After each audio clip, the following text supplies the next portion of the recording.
ನಿಮಗೇನು ಅನಿಸುತ್ತೆ ಇವತ್ತಿನ ಶಿಕ್ಷಣ ವ್ಯವಸ್ಥೆ ಬಗ್ಗೆ? ಎಷ್ಟೋ ಸಲ ನಾನೇ ಕೇಳ್ಕೊಂಡಿದ್ದೀನಿ, ಶಿಕ್ಷಣ ಬೇಕಾ ನಮಗೆ ಅಂತ. ನಮ್ಮ ದೇಶಕ್ಕೆ ಅಕ್ಷರಸ್ಥರಿಂದ ಅಂತ ಆದಂಥ ಹಾನಿ ಅನಕ್ಷರಸ್ಥರಿಂದ ಆಗಿಲ್ಲ. ಹೇಗೆ ಸರ್? ಪೇಷಂಟ್ ಗೊತ್ತಾಗಲಾರ್ದ ಕಿಡ್ನಿ ತಗೋತಾರಲ್ಲ, ಬೇಡ ಅದು ಪರೀಕ್ಷೆ ಮಾಡಿ ಹಣ ತಗೋತಾರಲ್ಲ. Education today is a definite process for a indefinite future ಅಂತ. ಭಾರತದಲ್ಲಿ ಸಮಸ್ಯೆ ಏನಂದ್ರೆ ಶಿಕ್ಷಣ ಕಾಸ್ಟ್ಲಿಯೆಸ್ಟ್ ಸರ್. 50 ವರ್ಷಗಳ ಹಿಂದೆ 40 ವರ್ಷಗಳ ಹಿಂದೆ ಶಿಕ್ಷಣ ಅನ್ನೋದು ಜ್ಞಾನವನ್ನು ಪಡ್ಕೊಳ್ಳುವಂತ ಒಂದು ವಿಧಾನ ಆಗಿತ್ತು. ಆದ್ರೆ ಈಗ ಬದಲಾಗಿ ಏನಾಗಿದೆ ಗೊತ್ತಾ? It is an investment for future prosperous living. ತುಂಬಾ ಕಾಸ್ಟ್ಲಿ ಆಯಿತು ಶಿಕ್ಷಣ ಭಾರತದಲ್ಲಿ. ಯಾವ ದೇಶದಲ್ಲೂ ಈ ಥರದ್ದಿಲ್ಲ. ಈಗ ಅಮೆರಿಕದ ರಾಷ್ಟ್ರಪತಿ ಮಗಳು ಕೂಡ ಅಥವಾ ಅವ್ರ ಡ್ರೈವರ್ ಮಗ ಕೂಡ ಒಂದೇ ಕರಿಕ್ಯುಲಮ್ ಕಲಿತಾರೆ. ಕೆಲವು ಶಾಲೆಗಳು ಯಾವ ಫೀಸ್ ಕಮ್ಮಿ ಇಟ್ಕೊಂಡು ಮಾಡ್ತಾ ಇದ್ದಾರೋ ಅವರೇ ನಿಜವಾಗಿ ಕೆಲಸ ಮಾಡ್ತಿದ್ದಾರೆ. ನಮಗೊಂದು ನಂಬಿಕೆ ಏನಂದರೆ ಯಾವುದು ಹೆಚ್ಚು ಬೆಲೆ ಇದೆಯೋ ಅದು ಒಳ್ಳೆಯದು ಅಂತ. ನಾನು ತುಂಬ ಸಫರ್ ಆಗಿದ್ದೀನಿ ಅದರಿಂದ.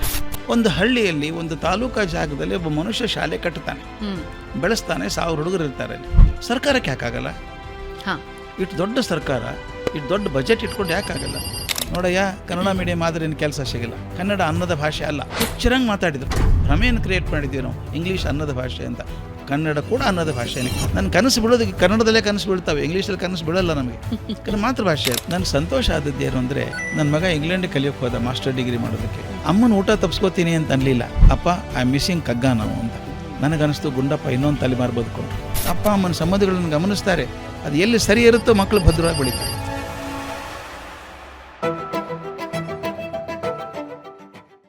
ನಮಸ್ಕಾರ ವೀಕ್ಷಕರೇ, ಬೆಂಗಳೂರು ಬಜ್ ಪಾಡ್ಕಾಸ್ಟ್ಗೆ ಸ್ವಾಗತ. ನಾನು ಭಾವನಾ ನಾಗಯ್ಯ. ಇವತ್ತು ನಮ್ಮೊಂದಿಗೆ ಇರುವ ಅತಿಥಿಯ ಹೆಸರೇ ಎಲ್ಲವನ್ನೂ ಸೂಚಿಸುತ್ತೆ.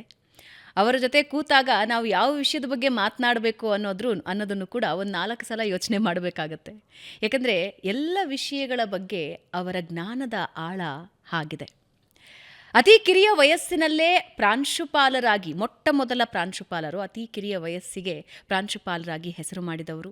ಲಕ್ಷಾಂತರ ಶಿಕ್ಷಕರಿಗೆ ತರಬೇತಿಯನ್ನು ಕೊಟ್ಟವರು, ಲಕ್ಷಾಂತರ ವಿದ್ಯಾರ್ಥಿಗಳಿಗೆ ಜೀವನದ ದಾರಿದೀಪ ತೋರಿಸ್ಕೊಟ್ಟವರು ಡಾಕ್ಟರ್ ಗುರುರಾಜ್ ಕರ್ಜಗಿ ಅವರು ನಮ್ಮ ಜೊತೆ ಇದ್ದಾರೆ. ಸರ್ ನಮಸ್ಕಾರ, ಕಾರ್ಯಕ್ರಮಕ್ಕೆ ಸ್ವಾಗತ. ನಮಸ್ಕಾರ. ಮೊದಲಿಗೆ ಸರ್, ನಮ್ಮೆಲ್ಲರ ಪರವಾಗಿ ತುಂಬ ಹೃದಯದ ಧನ್ಯವಾದಗಳು. ನೀವು ನಮ್ಮ ಮನವಿಗೆ ಒಪ್ಪಿ ನಮ್ಮ ಪಾಡ್ಕಾಸ್ಟಿಗೆ ಬಂದಿದ್ದಕ್ಕೆ. ನನ್ನ ಭಾಗ್ಯ ಅದು.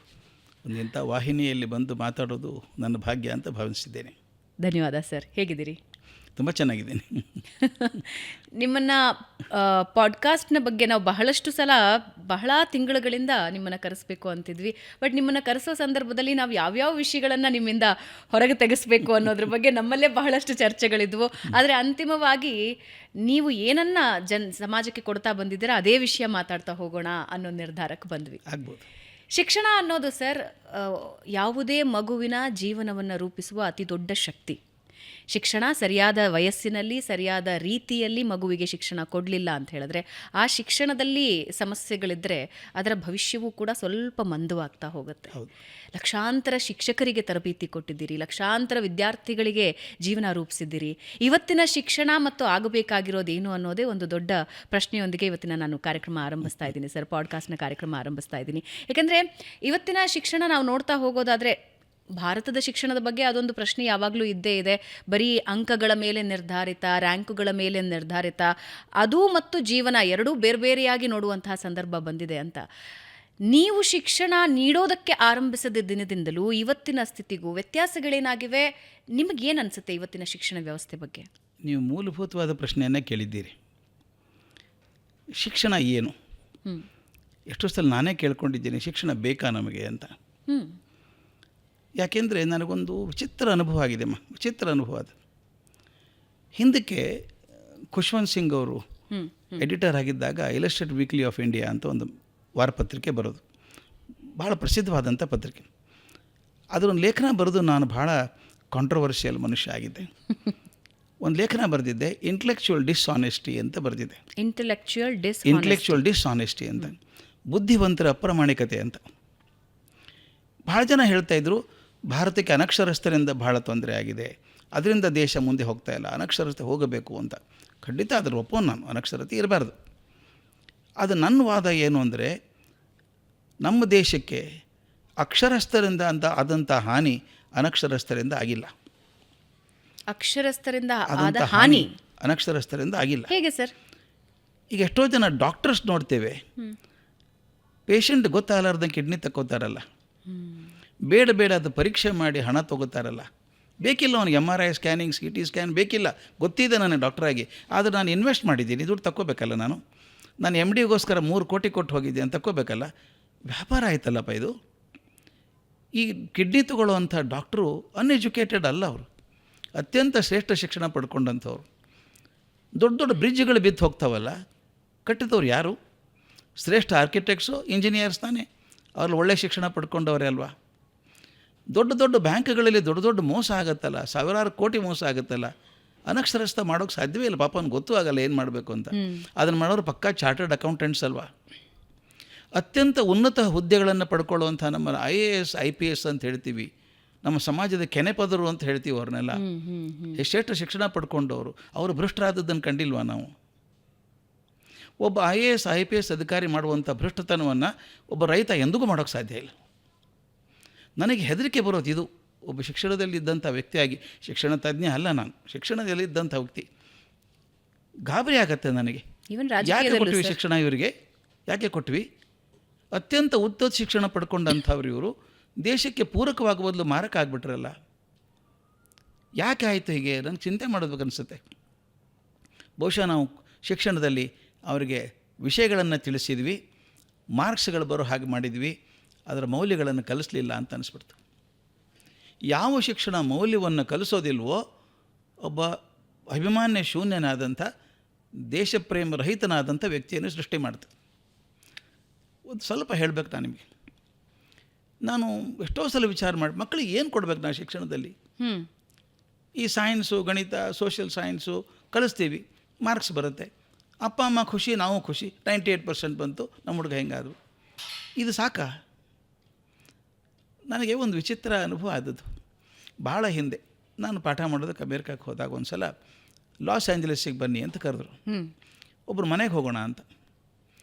ಆ ಹುಡುಗ ಅತ್ಯಂತ ಉನ್ನತ ಹುದ್ದೆಯಲ್ಲಿದ್ದವನು ನೇಣು ಹಾಕ್ಕೊಂಡಿದ್ದ, ಸತ್ತೋಗಿದ್ದ. ಸಮಾಧಾನ ಮಾಡೋಣ ಅಂತ ಕರ್ಕೊಂಡು ಹೋದರು. ಗಂಡ ಹೆಂಡತಿ 2 ಮಕ್ಕಳು, 11 ವರ್ಷದ ಮಗು ಹೆಣ್ಮಗು, 8 ವರ್ಷ ಹುಡುಗ, ಇಷ್ಟೇ ಮನೇಲಿ. ಅವನ ಸಂಬಳ ಆವಾಗ ನಮ್ಮ ಭಾರತದ ತುಲನೆ ಮಾಡಿ ಹೇಳೋದಾದರೆ ಸುಮಾರು 4.5 ಕೋಟಿ ರೂಪಾಯಿ ಸಂಬಳ ವರ್ಷಕ್ಕೆ. ಅವನಿಗೆ ಕಮ್ಮಿ ಏನಲ್ಲ. ಅವ್ನು ಯಾಕೆ ನೇಣು ಮಾಡ್ಕೊಂಡ? ಯಾರೋ ಒಬ್ಬರು ಅವನ ಜೊತೆಗಿದ್ದವ್ರ ಕೆಲಸ ಹೋಯ್ತಂತೆ, ಅವನು ಕೂತೆ ಕೆಲಸ ಶುರು ಮಾಡಿದ್ದು, ನಂದು ಹೋಗ್ತದೆ ಅಂತ ಭಯದಿಂದ ನೇಣು ಹಾಕ್ಕೊಂಡ ಅಂತ ಹೇಳ್ತಾರೆ. ಇದು ಅತ್ಯಂತ ನಾನು ಹೇಳೋದಾದರೆ ಅನ್ಯೂಶ್ವಲ್ ಅಥವಾ ಒಂದು ಅತ್ಯಂತ ಯಾವುದೋ ಒಂದು ಅನುಭವ ಆಗಿರ್ಬೋದು. ಆದರೆ ನನಗೆ ಗಾಬರಿ ಆದದ್ದು ಅಂದರೆ, ಆ ಹುಡುಗ ಕಲ್ತಂಥ ಎಜುಕೇಷನ್ ಇದೆಯಲ್ಲ, ಬೆಸ್ಟ್ IITಯಲ್ಲಿ, ಬೆಸ್ಟ್ IIM ಅಲ್ಲಿ ಓದಿದಂಥ ಹುಡುಗ. ಇಷ್ಟು ಓದಿದಂಥ ಹುಡುಗನಿಗೆ ಇನ್ನೊಂದು ಕೆಲಸ ಸಿಗುತ್ತೆ ಅಂತ ನಂಬಿಕೆ ಉಳಿಲಿಲ್ವಾ? ಯಾಕೆ? ಒಂದು ನೌಕರಿ ಹೋಗ್ಬೋದು, ಅದೊಂದು ಪ್ರಯತ್ನದಲ್ಲಿ ವಿಫಲ ಆದ ಹಾಗೆ, ಜೀವನದಲ್ಲಿ ವಿಫಲ ಆದಂಗೆ ಅಲ್ಲಲ್ಲ. ಯಾಕೆ ನಾನು ಶಿಕ್ಷಣ ಕಲಿಸಲಿಲ್ಲ? ಇದನ್ನು ನನಗನ್ನಿಸ್ತು ನನ್ನ ಶಿಕ್ಷಣ ಫೇಲ್ ಆಯ್ತವತ್ತು ಅಂತ ಅನಿಸ್ಬಿಡ್ತು. ಹಾಗಾದರೆ ಮಕ್ಕಳಿಗೆ ಏನು ಕೊಡಬೇಕು? ನನಗೆ ಒಂದು ತಲೆ ಕಾಡ್ತಾಯಿತ್ತು. ನೀವು ಯಾವುದೋ ಒಂದು ಪ್ರವಾಸಕ್ಕೆ ಹೋಗ್ತೀರಿ ಅಂತ ಇಟ್ಕೊಳ್ಳಿ, ಒಂದು 15 ದಿವಸ ಪ್ರವಾಸಕ್ಕೆ ಹೋಗಬೇಕು. ನೀವು ಸೂಟ್ ಕೇಸಲ್ಲಿ ಯಾವ ಥರದ ಬಟ್ಟೆ ಹಾಕ್ತೀರಿ ಅನ್ನೋದು ನೀವು ಎಲ್ಲಿ ಹೋಗ್ತೀರಿ ಅನ್ನೋದ್ರ ಮೇಲಿದೆ. ಹೌದು ಅಲ್ವಾ? ತುಂಬ ತಂಪು ಪ್ರದೇಶಕ್ಕೆ ಹೋಗ್ತಾ ಇದ್ದರೆ ಥರ್ಮಲ್ ಇಟ್ಕೋತೀವಿ, ಗ್ಲೌಸು, ಕ್ಯಾಪು, ಮಾಸ್ಕು, ಸ್ವೆಟರ್ಸ್ ಹಾಕ್ಕೋತೀವಿ, ಎಲ್ಲ ಹಾಕ್ಕೋತೀವಿ ಅಲ್ವಾ? ತುಂಬ ಸೆಕೆ ಇರೋ ಜಾಗಕ್ಕೆ ಹೋದರೆ ಇವನು ಯಾವುದೂ ಒಯ್ಯಲ್ಲ, ಲೈಟ್ ಕಾಟನ್ ಶರ್ಟು, ಪ್ಯಾಂಟ್ ಇದ್ರೆ ಸಾಕಪ್ಪ, ಚಪ್ಪಲಿ ಇದ್ರೆ ಸಾಕು ಅಂತೀವಿ. ಅಂದರೆ ನಾವು ಎಲ್ಲಿಗೆ ಹೋಗ್ತೀವಿ ಅನ್ನೋದು, ನಾನು ಏನು ಹಾಕ್ಕೋಬೇಕು, ತಯಾರಿ ಮಾಡ್ಕೋಬೇಕು ಅನ್ನೋದ್ರ ಮೇಲಿದೆ. ಹೌದು. ಅದೇ ರೀತಿ ನನ್ನ ಮಕ್ಕಳು ಎಲ್ಲಿ ಹೋಗ್ತಾರೆ ಅಂತ ಹೆಂಗೆ ಗೊತ್ತು? ಶಾಲೆಗೆ ಬಂದಂಥ ಮಕ್ಕಳು ಇಲ್ಲಿ ಕೂತಿದ್ದಾರೆ ಕ್ಲಾಸಲ್ಲಿ, ಮುಂದೆ ಇವ್ರು ಎಲ್ಲಿ ಹೋಗ್ತಾರೆ ಅಂತ ಗೊತ್ತಿಲ್ಲ. ನೋಡಿ, ಅದೇ ಆಶ್ಚರ್ಯ ನನಗೆ.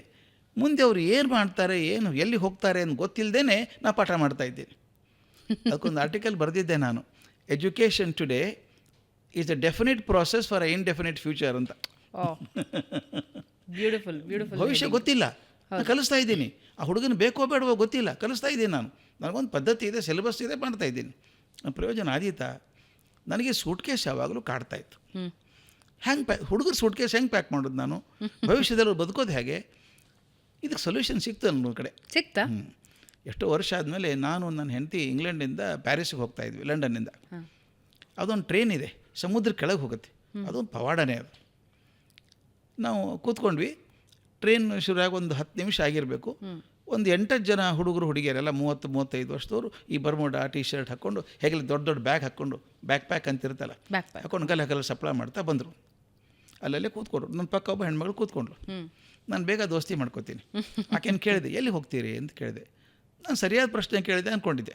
ಪ್ರವಾಸಕ್ಕೆ ಹೊರಟಾಗ ಪಕ್ಕದಲ್ಲಿ ಕೂತಾರೆ, ಎಲ್ಲಿ ಹೋಗ್ತೀರಿ ಅಂತ ಕೇಳಿದ್ರು. ಆಕೆ ಒಂಥರ ಗಲಿಬಿಲಿ ಆಗಿಬಿಡ್ತು. ಓಕೆ. ಆ ಕಡೆ ನೋಡಿದ್ಲು. Hey John, where are we going ಅಂತ ಕೇಳಿದ್ಲು. ಎಲ್ಲಿ ಹೋಗ್ತಾ ಇದ್ದೀವಿ ಅಂತ ಕೇಳಿದ್ಲು.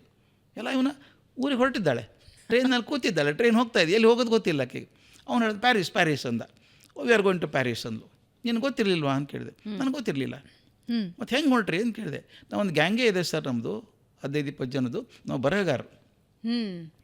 ರಜೆ ಸಿಕ್ಕ ತಕ್ಷಣ ನಾವೊಂದು ಪ್ಲ್ಯಾನ್ ಮಾಡ್ಕೋತೀವಿ. ಲಂಡನ್ ಸ್ಟೇಷನ್ಗೆ ಬರೋದು, ಯಾವ ಫಸ್ಟ್ ಟ್ರೈನ್ ಬಿಡುತ್ತೋ ಅದಕ್ಕೆ ನೋಡೋದು, ಲಾಸ್ಟ್ ಸ್ಟೇಷನ್ಗೆ ಇಳ್ಕೊಳ್ಳೋದು, ಅಲ್ಲಿ 8 ದಿವಸ ಇದ್ದು ಸಮಾಜದಲ್ಲಿ ನೋಡ್ಕೊಂಡು ಆರ್ಟಿಕಲ್ ಬರೋದು ಈ ಕೆಲಸ ಮಾಡ್ತೀವಿ. ಹಿಂಗೆ ನಮ್ಗೆ ಎಲ್ಲಿ ಹೋಗೋದು ಮುಖ್ಯ ಅಲ್ಲ. ನಾನು ಸೂಟ್ಕೇಸ್ ಕಾಡ್ತಾ ಇತ್ತಲ್ಲ, ತಕ್ಷಣ ಕೇಳಿದೆಕೆನ, ಮತ್ತು ಎಲ್ಲಿ ಹೋಗ್ತೀರಿ ಅಂತ ಗೊತ್ತಿಲ್ಲ, ನೀವು ಬಟ್ಟೆ ಹೆಂಗೆ ಪ್ಯಾಕ್ ಮಾಡ್ಕೋತೀರಿ ಅಂತ ಕೇಳಿದೆ. ಯಾಕಂದ್ರೆ ಆಶ್ಚರ್ಯ ಅಂದಕ್ಕೆ, ಈಗ ಯಾಕೆ ತಲೆ ಕೆಡಿಸ್ಕೋತೀರಿ ಅಂದ್ಲು. ನಾನು ಎರಡೂ ಇಟ್ಕೊಂಡಿರ್ತೀನಿ, ಒಂದು ಥರ್ಮಲ್ ಇಟ್ಕೊಂಡಿರ್ತೀನಿ, ಲೈಟ್ ಕಾಟನ್ ಇಟ್ಕೊಂಡಿರ್ತೀನಿ, ಚಳಿ ಬಂದರೆ ಅದನ್ನು ಹಾಕ್ಕೋತೀನಿ, ಬಿಸಿ ಇದ್ರೆ ಇದು ಹಾಕ್ಕೋತೀವಿ, ಅದೇನು ತೊಂದರೆ ಅಂದ್ಲು. ನನಗನ್ನಿಸ್ತು, ನಾವು ಹಾಗೆ ಮಾಡಬೇಕಲ್ಲ ಶಿಕ್ಷಣದಲ್ಲಿ. ಮಕ್ಕಳ ಮುಂದೆ ಯಾವುದೇ ಪರಿಸ್ಥಿತಿಯಲ್ಲಿ ಎಲ್ಲೇ ಹೋದರೂ ಕೂಡ ಅವರ ಧೈರ್ಯ ಕೊಡುವಂಥ, ಆತ್ಮವಿಶ್ವಾಸ ಕೊಡುವಂಥ ಶಿಕ್ಷಣ ಕೊಡಬೇಕು ನಾವು. ಅದು ಮುಖ್ಯ. ಬ್ಯೂಟಿಫುಲ್. ಮತ್ತು ಇನ್ನೊಂದು, ನಿಮ್ಮ ಫಿಸಿಕ್ಸ್ ಕೆಮಿಸ್ಟ್ರಿ ಏನು ಕಲಿತೀವಿ, ಪರೀಕ್ಷೆ ಆದ 6 ತಿಂಗಳಿಗೆ ಮರೆತು ಹೋಗ್ಬಿಡುತ್ತೆ, ಅದು ಯಾರಿಗೂ ನೆನಪಿರಲ್ಲ. ಅದಕ್ಕೆ ಶಿಕ್ಷಣದ ಬಗ್ಗೆ ಒಂದು ಭಾಳ ಒಳ್ಳೆಯ ವ್ಯಾಖ್ಯಾನ ಇದೆ. Education is all that remains with you when you forget what you learnt in the schools and colleges ಅಂತ. ನೋಡಿ, ನಾವೇ ಕಲ್ತದ್ದು ನೋಡಿ. ನಾನು BA-BSc ಏನು ಕಲ್ತು ನೆನಪಿಲ್ಲ ನನಗೀಗ, ಆದರೆ ಮಾಡಿದ ನಾಟಕ ನೆನಪಿದೆ, ಪ್ರವಾಸ ನೆನಪಿದೆ ಅಲ್ವಾ. ಹೌದು. ಅಂದರೆ ನನಗೆ ಅರ್ಥ ಆದದ್ದು, ಮಕ್ಕಳಿಗೆ ಅನುಭವಜನ್ಯವಾದಂಥದ್ದು ಏನಾದರೂ ಕೊಟ್ಟರೆ, ಅವರೆಲ್ಲ ಆತ್ಮವಿಶ್ವಾಸ ಸೃಷ್ಟಿ ಮಾಡಿದರೆ, ಅವ್ರು ಎಲ್ಲವನ್ನೂ ಧನಾತ್ಮಕವಾಗಿ ನೋಡುವಂಥ ಮನಸ್ಸು ಬೆಳೆಸಿದರೆ ಅದು ಶಿಕ್ಷಣ ಅನ್ನಿಸ್ತು ನನಗೆ. Beautiful sir. ಭಾರತದಲ್ಲಿ ಸಮಸ್ಯೆ ಏನಂದರೆ ಶಿಕ್ಷಣ ಕಾಸ್ಟ್ಲಿಯೆಸ್ಟ್ ಸರ್, ತುಂಬ ದುಬಾರಿ. ಆದರೆ ಅದು ಏನು ಕಲಿಸ್ತಾ ಇದೆ ಅಂದರೆ ಬಹಳ ಕಡಿಮೆ. ನೀವು ಹೇಳಿದ ಹಾಗೆ ಮಗ್ಗು ಹೊಡೆದು ಹೋಗಿ ಬರೆದ್ಬಿಟ್ಟು ಬರ್ತಾರೆ, 98, 97, 93% ಅಂಕಗಳನ್ನು ಪಡೆದುಕೊಳ್ತಾರೆ. ಅದರಿಂದ ಏನು ಸಿಕ್ಕಿದೆ ಜೀವನಕ್ಕೆ ಅಂತ ಹೇಳಿದ್ರೆ ಶೂನ್ಯ ಅಂತ ಹೇಳ್ತಾರೆ. ಡಿಗ್ರಿನೋ ಮಾಸ್ಟರ್ ಡಿಗ್ರಿನೋ ತೆಗೆದುಕೊಂಡು ಒಂದು ಕೆಲಸಕ್ಕೆ ಸೇರಿಕೊಳ್ಬೇಕು, ಒಂದಷ್ಟು ನೀವು ಹೇಳಿದ ಹಾಗೆ 4.25 ಕೋಟಿ, 3 ಕೋಟಿ, 1 ಕೋಟಿ, ಕೆಲವರು 50 ಲಕ್ಷ ಪ್ಯಾಕೇಜ್ಗಳಲ್ಲಿ ಮಾತಾಡಿಕೊಂಡು ದುಡ್ಡು ಸಂಪಾದನೆ ಮಾಡಬೇಕು ಅನ್ನೋದಕ್ಕಷ್ಟೇ ಇವತ್ತಿನ ಶಿಕ್ಷಣ ಸೀಮಿತ ಆಗಿದೆ. ಶಿಕ್ಷಣ ಅಂದರೆ ಏನು ಸರ್? ಬರೀ ದುಡ್ಡು ಮಾಡೋದಾ? ಬರೀ ಒಂದು ಕೆಲಸಕ್ಕೆ ಸೇರ್ಕೊಳ್ಳೋದಾ? Luxury car ತೊಗೊಳ್ಳೋದಾ? ಬಂಗ್ಲೆ ತೊಗೊಳ್ಳೋದಾ? ಕೆಲಸಕ್ಕೆ ಹೋಗಿ ಅದಕ್ಕೋಸ್ಕರ ಶಿಕ್ಷಣ ತೊಗೋಬೇಕಾ? ಏನಾಗಿತ್ತು ಗೊತ್ತಾ, ಎಷ್ಟೋ ಒಂದು 50 ವರ್ಷಗಳ ಹಿಂದೆ, 40 ವರ್ಷಗಳ ಹಿಂದೆ ಶಿಕ್ಷಣ ಅನ್ನೋದು ಜ್ಞಾನವನ್ನು ಪಡ್ಕೊಳ್ಳುವಂಥ ಒಂದು ವಿಧಾನ ಆಗಿತ್ತು. ಆದರೆ ಈಗ ಬದಲಾಗಿ ಏನಾಗಿದೆ ಗೊತ್ತಾ, it is an investment for future prosperous living. ಯಾವಾಗ ಇನ್ವೆಸ್ಟ್ಮೆಂಟ್ ಆಯಿತೋ, ಈಗ ದಯವಿಟ್ಟು ನೋಡಿ, ಪಾಲಕರು ನನ್ನ ಮಗ ಡಾಕ್ಟರ್ ಆಗಬೇಕು, ಇಂಜಿನಿಯರ್ ಆಗಬೇಕು ಅಂತಂತಾರೆ. ಅವ್ನು ನಿಜವಾಗ್ಲೂ ವೈದ್ಯಾಗಿ ಸೇವೆ ಮಾಡಬೇಕು ಅಂತ ಉದ್ದೇಶದಿಂದ ಅಲ್ಲ. ನನ್ನಲ್ಲಿ ಭಾಳಷ್ಟು ಜನ ಇಂಜಿನಿಯರ್ ಆದದ್ದು, ಡಾಕ್ಟರ್ ಆದದ್ದು ದುಡ್ಡು ಮಾಡಬೇಕಂತೆ ಆದದ್ದು. ಎಲ್ಲೋ ಅಪರೂಪಕ್ಕೆ ಒಂದಿಷ್ಟು ಜನ ಇದ್ದಾರೆ ಸಮಾಜ ಸೇವೆ ಮಾಡಬೇಕು ಅನ್ನೋರು ಇದ್ದಾರೆ. ಅಂದರೆ ಈ ಕೆಲಸ ಓದಿದರೆ, ಈ ಶಿಕ್ಷಣ ಪಡ್ಕೊಂಡ್ರೆ ನನಗೆ ಜಾಸ್ತಿ ಗಳಿಕೆ ಬರ್ತದೆ ಅಂತ. ಅಂದರೆ ಇದು ಶಿಕ್ಷಣ ಅನ್ನೋದು ಇವತ್ತು ಇನ್ವೆಸ್ಟ್ಮೆಂಟ್ ಆಯ್ತಲ್ಲ ಇದು. ಹೌದು. ನಾವನ್ನ ಸೈಟ್ ತೊಗೊಂಡು ಇಟ್ಕೊಳ್ಳೋಣ, ಮುಂದೆ ರೇಟ್ ಬಂದಾಗ ಮಾರ್ಬೋದು ಅನ್ನೋ ಹಾಗೆ ಒಂದು ಕಲ್ಕೊಂಡು ಇಟ್ಕೊಳ್ಳೋಣ, ಅದರಿಂದ ನಾನು ಗಳಿಸ್ಬೋದು ಮುಂದೆ ಅಂತ. ದುರ್ದೈವದಿಂದ ಹಾಗಾಗಿದೆ. ಶಿಕ್ಷಣ ಮುಂದೆ ಭದ್ರ ಬುನಾದಿಗೆ, ಜೀವನಕ್ಕೆ ಒಂದು ಹಾದಿ ಆಗಿದೆ ಹೊರತಾಗಿ ಜ್ಞಾನ ಪಡ್ಕೊಳ್ಳುವಂಥ ವಿಧಿಯಾಗಿ ಉಳಿದಿಲ್ಲ. ಅಂದರೆ ಅದು ಕೆಟ್ಟದಿದೆ, ಪೂರ ಕೆಟ್ಟೋಗಿದೆ ಅಂತ ಹೇಳ್ತಾ ಇಲ್ಲ. ಅದರಲ್ಲೂ ಕೆಲವು ಒಳ್ಳೇದಿದೆ, ಇಲ್ಲ ಅಂತಲ್ಲ. ಒಂದು ಡಿಸಿಪ್ಲಿನ್ ಕೊಡ್ತದೆ. ಎಷ್ಟೋ ಮಕ್ಕಳು ಕೇಳ್ತಾರೆ ನನಗೆ, ಸರ್ ನಾವು ಓದಿದ ಫಿಸಿಕ್ಸ್ ಕೆಮಿಸ್ಟ್ರಿ ಏನು ಪ್ರಯೋಜನ ಇಲ್ಲ ಜೀವನದಲ್ಲಿ, ಯಾಕೆ ಓದಬೇಕು? ಮ್ಯಾಥಮೆಟಿಕ್ಸ್ ಯಾಕೆ ಸರ್ ಓದಬೇಕು? ಕ್ವಾಡ್ರಾಟಿಕ್ ಇಕ್ವೇಷನ್ ಯಾಕೆ ಓದಬೇಕು? ಅವ್ರು ಹೇಳೋದಷ್ಟೇ, ಮ್ಯಾಥಮೆಟಿಕ್ಸ್ ಏನು ಬಳಕೆಗೆ ಬರಲಿಕ್ಕಿಲ್ಲ ಮುಂದೆ. ಆದರೆ ಆ ಮ್ಯಾಥಮೆಟಿಕ್ಸ್ ಓದುವಂಥ ಶಿಸ್ತೇನು ಬಂತಲ್ಲ ನನಗೆ, ಆ ಲಾಜಿಕ್ ಏನಿದೆಯಲ್ಲ, ತರ್ಕ ಇದೆಯಲ್ಲ, ಅದು ಮುಖ್ಯ, ನಿನ್ನ ಜೀವನಕ್ಕೆ ಪ್ರಯೋಜನ ಮಾಡುತ್ತೆ. ವಿಷಯ ಕಲ್ತದ್ದು ವ್ಯರ್ಥ ಅಲ್ಲ, ಆದರೆ ಅದೇ ಮುಖ್ಯ ಅಂತೂ ಅಲ್ಲ. ಆದರೆ ಅದೊಂದು ಶಿಸ್ತು ಕಲಿಸುತ್ತೆ. ನೀವು ಹೇಳಿದಂಗೆ ತುಂಬ ಕಾಸ್ಟ್ಲಿ ಆಯಿತು ಶಿಕ್ಷಣ ಭಾರತದಲ್ಲಿ. ಈಗ ನಮ್ಮಲ್ಲಿ ಎಷ್ಟು ತಾರತಮ್ಯ ಬಂದುಬಿಟ್ಟಿದೆ ಅಂದರೆ ಒಂಥರ ಹೆದರಿಕೆ ಆಗುವಂಗಿದೆ. ಬಹುಶಃ ಯಾವ ದೇಶದಲ್ಲೂ ಈ ಥರದ್ದಿಲ್ಲ. 5 ಇಟ್ಕೊಂಡು ಕೂತಿದ್ದೀವಿ ನಾವು. ಒಂಥರ ಇಲ್ಲೊಂಥರ ಜಾತಿ ಪದ್ಧತಿ ಮಾಡಿ ಇಟ್ಬಿಟ್ಟಿದ್ದೀವಿ ಶಿಕ್ಷಣದಲ್ಲಿ ನಾವು.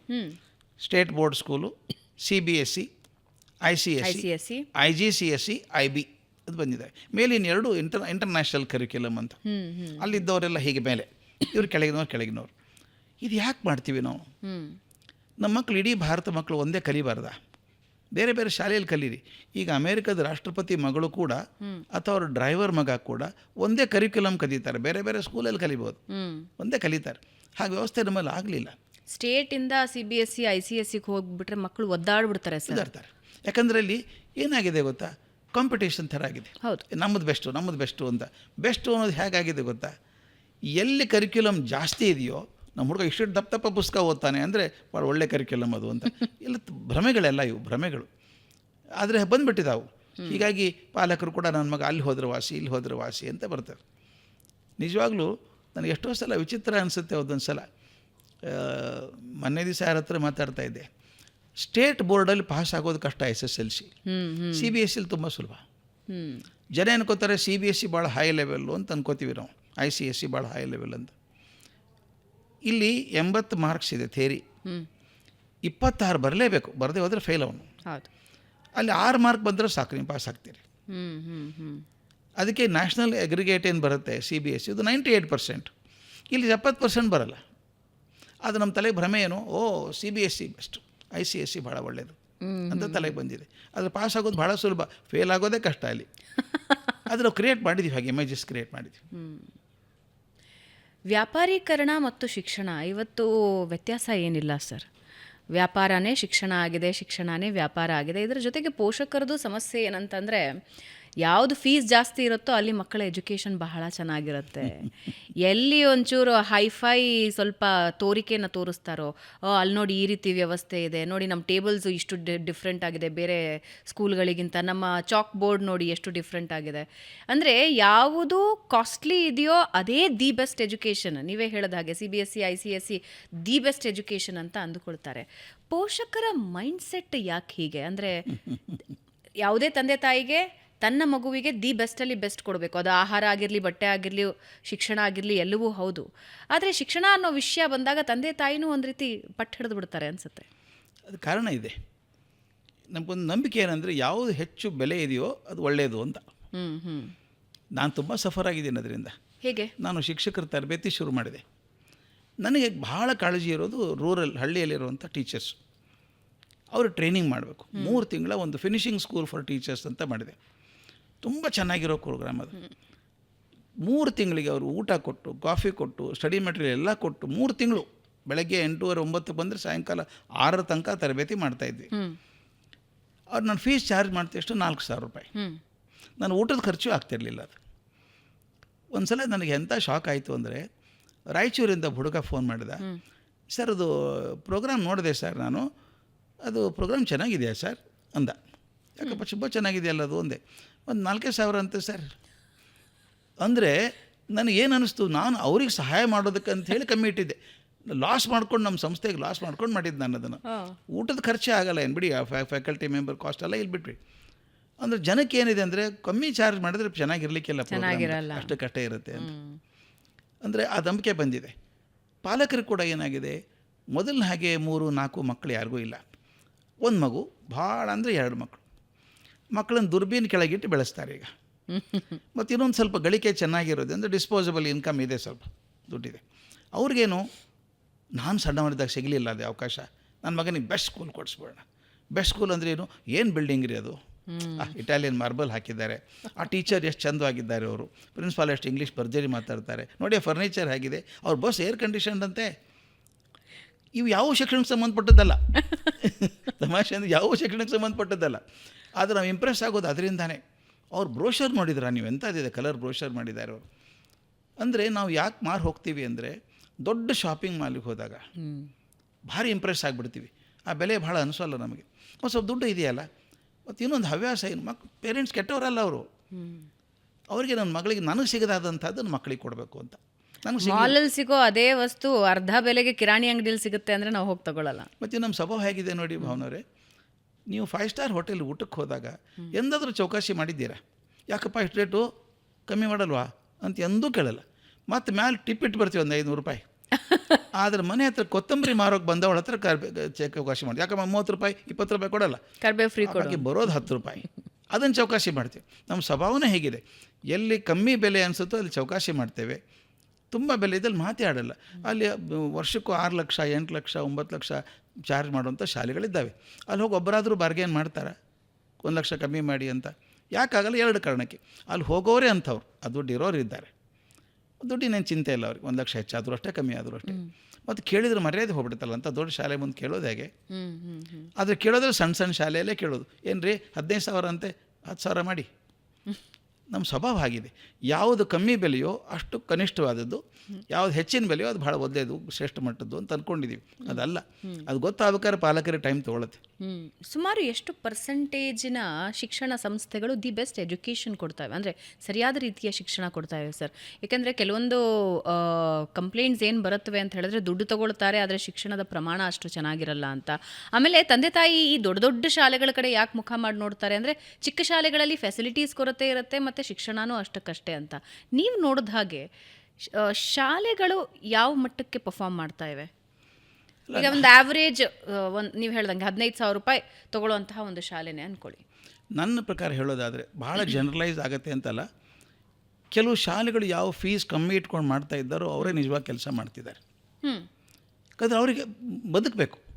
ನೀವು ಹುಡುಗರು ಬರಬೇಕಲ್ಲ ಶಾಲೆಗೆ, ನಿಜವಾಗೂ ಪಾಠ ಮಾಡ್ತಾರೆ. ಮತ್ತು ಇನ್ನೊಂದು, ಇಡೀ ಶಿಕ್ಷಣ ಅನ್ನುವಂಥದ್ದು ಮಧ್ಯಮ ವರ್ಗದ ಮೇಲೆ ನಿಂತಿದೆ. ಇದು ಹೌದು. ಇಡೀ ಭಾರತದಲ್ಲಿ ಶಿಕ್ಷಣ ನಿರ್ದೇಶನ ಆಗೋದೇ ಮಧ್ಯಮ ವರ್ಗದ ಮೇಲೆ.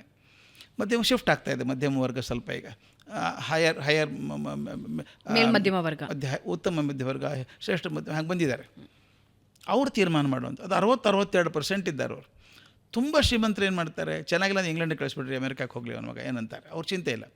ತೀರಾ ಕೆಳಗಿನವ್ರು ಬೇರೆ ಹಾದಿ ಇಲ್ಲ, ಯಾವ ಸಿಗುತ್ತೋ ಅಲ್ಲಿ ಹೋಗಬೇಕು. ಈ ನಡುವಿನವ್ರು ಇದ್ದಾರಲ್ಲ, ಈಗ ಮಿಡ್ಲ್ ಕ್ಲಾಸ್ ಕಂಪಲ್ಷನ್ಸ್ ಏನಿದ್ದಾವೆ, ಅವ್ರ ಅಂಥ ಒತ್ತಡ ಏನವ್ರ ಮೇಲೆ, ಭದ್ರತೆ. ಒಟ್ಟು ಮಿಡಲ್ ಕ್ಲಾಸ್ ಇರೋದು ಭದ್ರತೆ ಮೊದಲು. ಒಂದು ನೌಕರಿ ಆಗಪ್ಪ ಮಾರಾಯ, ಒಂದು FD ಮಾಡು, ತಿಂಗಳ ಒಂದಿಷ್ಟು ಸೇವಿಂಗ್ಸ್ ಮಾಡು, ಒಂದು 30-40 ಸೈಡ್ ತೊಗೋ, ಮದುವೆ ಆಗೋ 2 ಮಕ್ಕಳು ಸಾಕು ಜೀವನ. ಇದು ಭದ್ರತೆ ಮುಖ್ಯ.